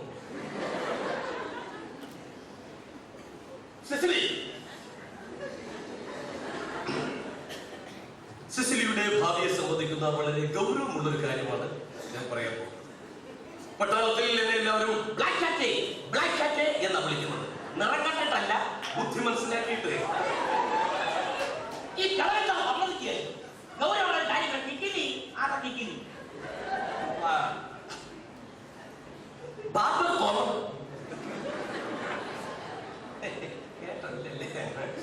കേണൽ കോമളൻ ചിലത് തീരുമാനിച്ചു. അതൊരു പക്ഷേ ഈശ്വരന്റെ തീരുമാനമല്ല, അല്ലെങ്കിൽ ഇങ്ങനെയൊക്കെ സംഭവിക്കേണ്ട കാര്യമല്ല. ഞാനിവിടെ വരേണ്ട കാര്യമല്ല. ഇവിടെ നിന്ന് കുട്ടിയെ നീ കണ്ട നിമിഷം തന്നെ എന്റെ മനസ്സിൽ കൊല്ലുകയും അന്ന് ഞാൻ തീരുമാനിച്ചു. ത്യാഗമല്ല, സ്നേഹം. ഒരു സെക്കൻഡ് ഹാൻഡ് സാധനം എന്ന നിലയിലല്ല കുട്ടിയെ ഞാൻ കല്യാണം കഴിക്കാൻ ആഗ്രഹിക്കുന്നു. ഭവതിക്ക് ഞാനൊരു ജീവിതത്തെ സ്വീകരിച്ചു.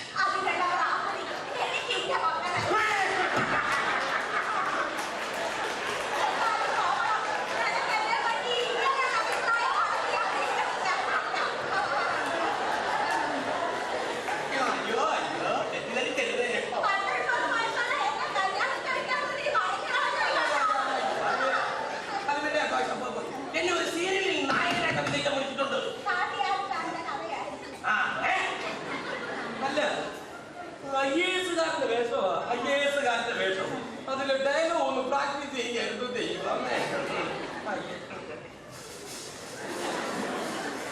അരി മൊത്തം അല്ല അല്ലേ, റേഷനായിരിക്കും. നിങ്ങളുടെ റേഷൻ കാർഡ് എൽ പി എല്ലാണോ ബി പി എല്ലാണോ? അതല്ല ചോദിച്ചത്. നിങ്ങൾ രാജ്യത്തിലേക്ക് താഴെയാണോ മുകളിലാണോ? കഴിഞ്ഞ 70 വർഷമായിട്ട് ജീവിതത്തിലെ കണ്ടുപറ്റി കഴിയുക തീരുന്നില്ല. കണ്ടുകടിക്കാത്തൊരു ജീവിതം കിട്ടുക എന്നൊക്കെ പറയുന്നത് ഒരു ഭാഗ്യമാണ്. പലപ്പോഴും തോന്നും ദൈവം പട്ടവാദിയാണ്, ചിലരെയൊക്കെ മൂപ്പന് ശ്രദ്ധിക്കുന്നില്ലെന്ന്.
ഒരു ദിവസം പോലും എന്റെ കുടുംബത്തോടൊപ്പം തങ്ങിയിട്ടില്ല.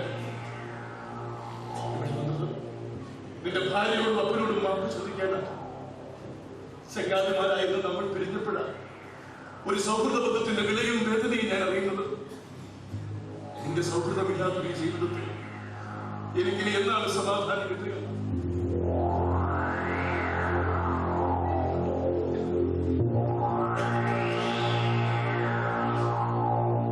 കണ്ണീരും വേദനയുമായി കഴിയുന്ന സിസിലിയെ ഞാൻ എങ്ങനെയാണ് സമാധാനിപ്പിക്കേണ്ടത്?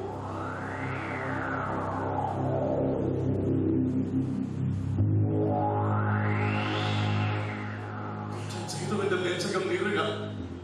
ഈ ഭീകരമായ ശിക്ഷാപതിയിൽ നിന്ന് എനിക്ക് മോചനം വേണം. ഇല്ലെങ്കിൽ ഞാനൊരു ഭ്രാന്തനായി പോകും ജോസേ, ഭ്രാന്തനായി പോകും.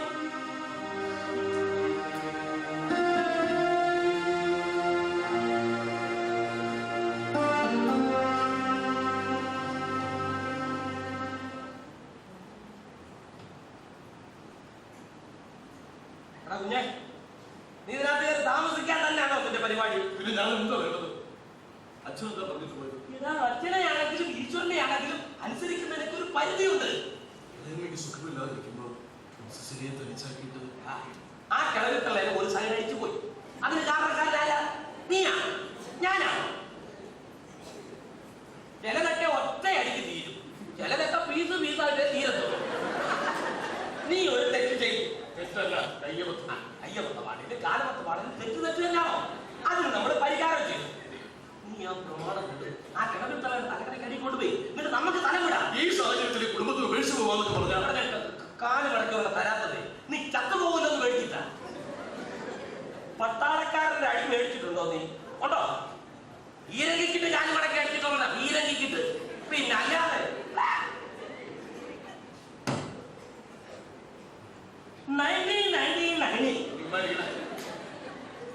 ഈരങ്കിക്കിട്ട് കാല് മടക്കി അടിച്ച കഥ നിനക്ക് കേൾക്കണ്ട അല്ലേ?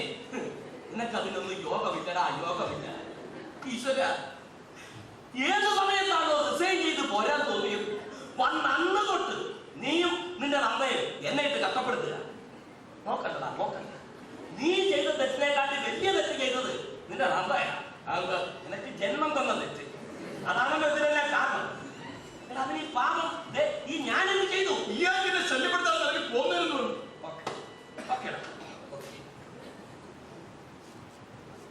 നീ വരുന്നു ആ കിളവിത്തള്ള ചത്തിട്ട് വരാനാണ് എന്റെ പ്ലാനെങ്കിൽ എന്റെ പൊന്നു കുഞ്ഞേ, അത് ഈ അടുത്ത കാലത്ത് എനിക്ക് ആകില്ല.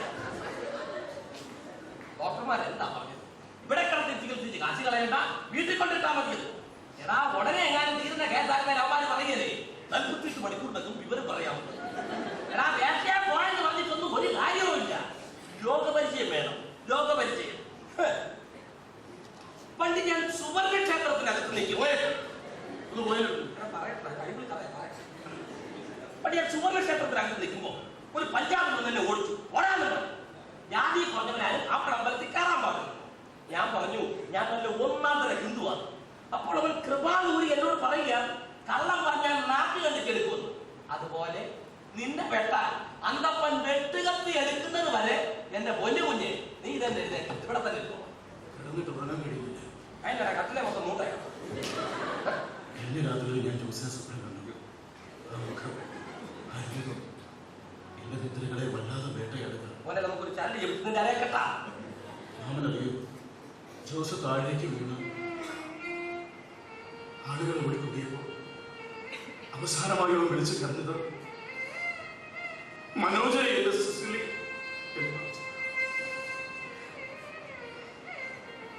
അവിടെ ഈ കുടുംബമൊക്കെ ദുരിതങ്ങളുടെ നടുവിലാണ് നിന്നിട്ട് എനിക്കൊരു സമാധാനമില്ല.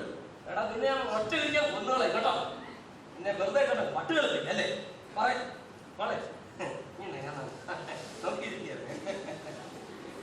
ഒരു അങ്ങാടിക്കട മുഴുവനും ഉണ്ട്. താഷിനാ പുറത്തുപോയത് പറഞ്ഞിട്ട് ഞങ്ങൾ വാങ്ങിച്ചതില്ല. സത്യം പറഞ്ഞ നിങ്ങളൊക്കെ ഉണ്ടായിരുന്നോണ്ടാണ് ഇളമ അന്നേരത്തിന് ആശുപത്രി എത്തിക്കാൻ കഴിഞ്ഞത്. ഇനിയിപ്പോ ഈ അങ്ങാടിമേറ്റത്ത് കഷായവും കുടിച്ച് ആ വൈദ്യം വന്ന് 1 മാസം തടവോടി ചെയ്താൽ എഴുന്നേറ്റിരിക്കാൻ പറ്റുമെന്നാ പറയുന്നത്. ചുമ്മാ പറയുന്ന മാമനാണോ ഞാൻ? അകത്ത് കിടക്കുന്ന കിളവിത്തള്ള ഏത് പരുവത്തിലായെന്ന് ഞാനൊന്ന് നോക്കിയിട്ട് വരാം. ഏതായാലും നാക്ക് ഇങ്ങനെ അനക്കാൻ പറ്റാതെ കിടക്കുന്നോണ്ട് ഭാഗ്യം. അയ്യോ, ആയിക്കോ ആയിക്കോ. അന്നപ്പിടിച്ചാലും വിളിക്കുന്നത് കേട്ടാ ഞാൻ വിളമേന്ന് വിളിച്ചത്. ജോസ് കെട്ടി ഇങ്ങോട്ട് കൊണ്ടുപോലും വരെ വളർത്തിയത് അവരാ.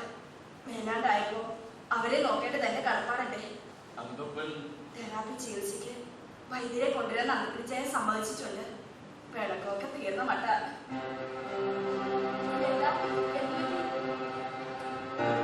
കണ്ണിൽ പൊടി പോയി. എവിടെ നോക്കട്ടെ.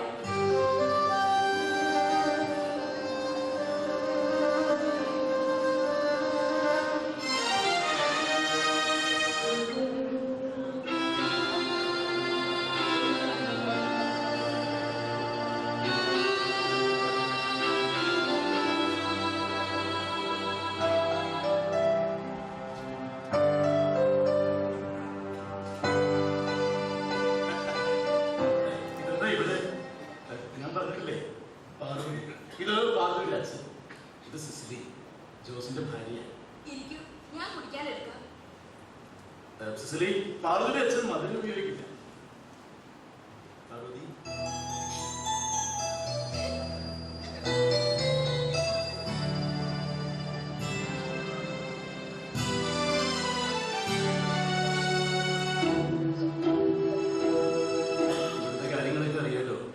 ജോസിന്റെ അച്ഛൻ മരിച്ചത് പിന്നെ സിസിലിക്ക് ആകെ സഹായമായിട്ടുണ്ടായിരുന്നത് ഒരു ഇളയമ്മയാണ്. അവര് ഒരു വശം തളർന്നെടുത്ത് കിടക്കുക. ഈശ്വരൻ ഒരു കുടുംബത്തെ മുഴുവൻ വളർച്ചട്ടിയിലിട്ട് ചുട്ടു നീറ്റുക. പിന്നെ കടപ്പാടെന്ന് പറയുമ്പോൾ ഒരാളോട് മാത്രം വെട്ടി തീർക്കാനുള്ളതല്ല, എല്ലാവരോടും വെട്ടി തീർക്കാനുള്ളതാണ്. നിങ്ങളുടെ വിവാഹം തീരുമാനിച്ചതാ. നീ ഒരു കൊലപാതക കേസിൽ അകപ്പെട്ടതറിഞ്ഞ നിമിഷം നിനക്ക് വേണ്ടി വ്രതം തൂക്കി പ്രാർത്ഥിച്ചവളെ. ഒരുപക്ഷെ എന്റെ മോള് തിരിച്ചറിവായ കാലം മുതൽ ഇന്നലെ വരെ എനിക്ക് വേണ്ടിയായിരിക്കും, നിനക്ക് വേണ്ടിയായിരിക്കും മനമൊരുക്കി പ്രാർത്ഥിച്ചിട്ടുണ്ടാവുക. നീ തിരിച്ചു വരുന്നതാണ് സന്തോഷിച്ചവൾ. ഇന്നിപ്പോ നിനക്ക് എന്തെങ്കിലും അപകടം പെടഞ്ഞു കാണും, നിന്നെ ഒന്ന് കാണണമെന്ന് പറഞ്ഞ് എന്റെ മോള് വാശി പിടിച്ചു. അതുകൊണ്ടായിരുന്നു മോളെ കൂട്ടിക്കാൻ പറഞ്ഞു. ഇപ്പോഴത്തെ മാനസികാവസ്ഥയും ഇപ്പോഴത്തെ അവസ്ഥയും ആരെങ്കിലും പറഞ്ഞു ബോധ്യപ്പെടുത്താൻ ശ്രമിച്ചിരുന്നെങ്കിൽ തീർച്ചയായും ഞാൻ വിശ്വസിക്കില്ലായിരുന്നു. കണ്ടപ്പോ എനിക്ക് മനസ്സിലായി, മനു ആവശ്യത്തിൽ കൂടുതൽ നല്ലവനാ അല്ലേ അച്ഛൻ? മനു കൊലപ്പെടുത്തിയ ജോസിന് പകരം ആ നഷ്ടം സ്വയം നികത്താൻ തീരുമാനിക്കുന്നത് ഒരു തെറ്റാണോ അച്ഛൻ? എനിക്ക് മനസ്സിലാവും മനുവിന് നിങ്ങളിവിടെ ആ പെൺകുട്ടിക്ക് തുണയായി നിൽക്കേണ്ടവനാ, ഇവയായി നിൽക്കേണ്ടവനാ. എനിക്ക് വേറെ പുരുഷനെ കിട്ടുമെന്ന് അല്ലേ? പാപപരിഹാരം ചെയ്യാൻ വേണ്ടി ഒരു കൊലപാതകയ്ക്ക് ഇതിൽ കൂടുതലായി എന്താ ചെയ്യാൻ കഴിയും? അങ്ങനെ തന്നെ ചെയ്യണം. അതിന് ഞാൻ തടസ്സത്തിനോട്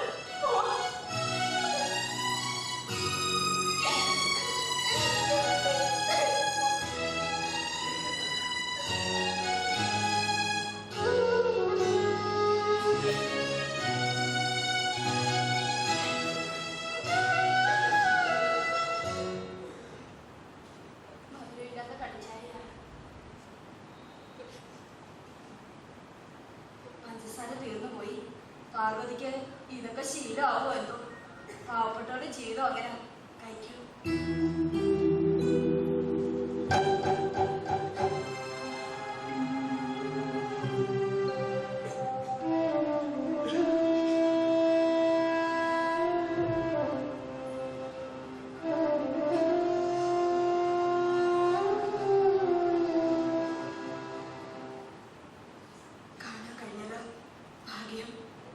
വിവാഹക്ഷണകത്തിലെ തന്റെ പണം കണ്ടപ്പോ എന്റെ ജോസിൽ എന്തോ തമാശ പറഞ്ഞതിനാ മനോജ്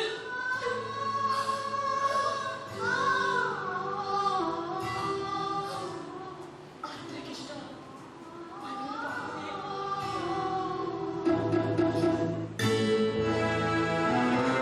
അച്ഛാ ഇറങ്ങുമ്പോ മനോജ് ഒപ്പം പോകും. പോണേ, എന്റെ നഷ്ടങ്ങളും വേദനകളും ഞാൻ അനുഭവിച്ചോളാം. ഞാൻ മരണപ്പെട്ട ജോസിന്റെ ഭാര്യ.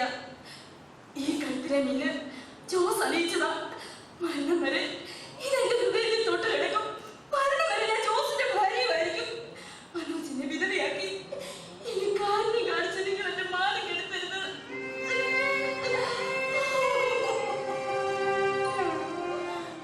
ദയവായി പോണം.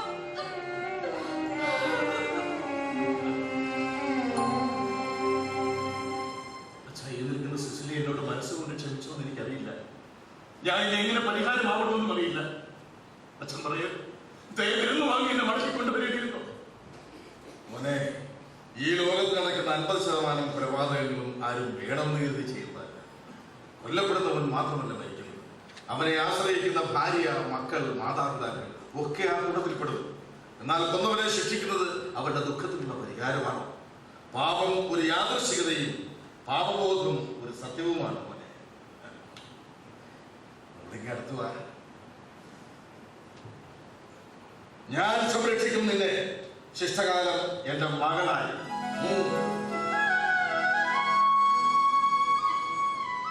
മനോജനിവൾ സഹോദരിയായിരിക്കും. നേര് ചൊല്ലി വളർത്തിയ മോനാണ്. അവളോട് ക്ഷമിച്ചെങ്കിൽ ഈ അച്ഛന്റെ കൈ പിടിക്കും. ജീവിതത്തിലേക്ക് വിളിക്കുക, സ്നേഹത്തിലേക്ക് വിളിക്കുക, വാത്സല്യത്തോടെ വിളിക്കുക.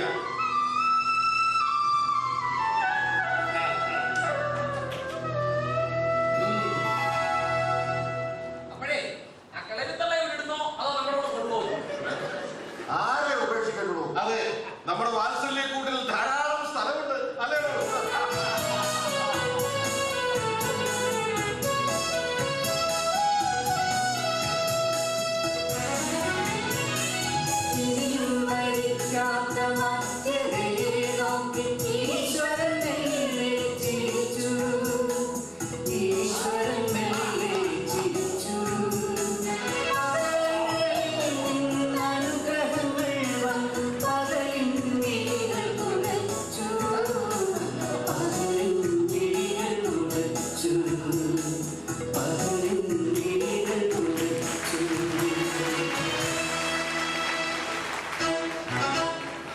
കമ്മ്യൂണിക്കേഷൻസിന്റെ നന്ദി ഒരിക്കൽ കൂടി.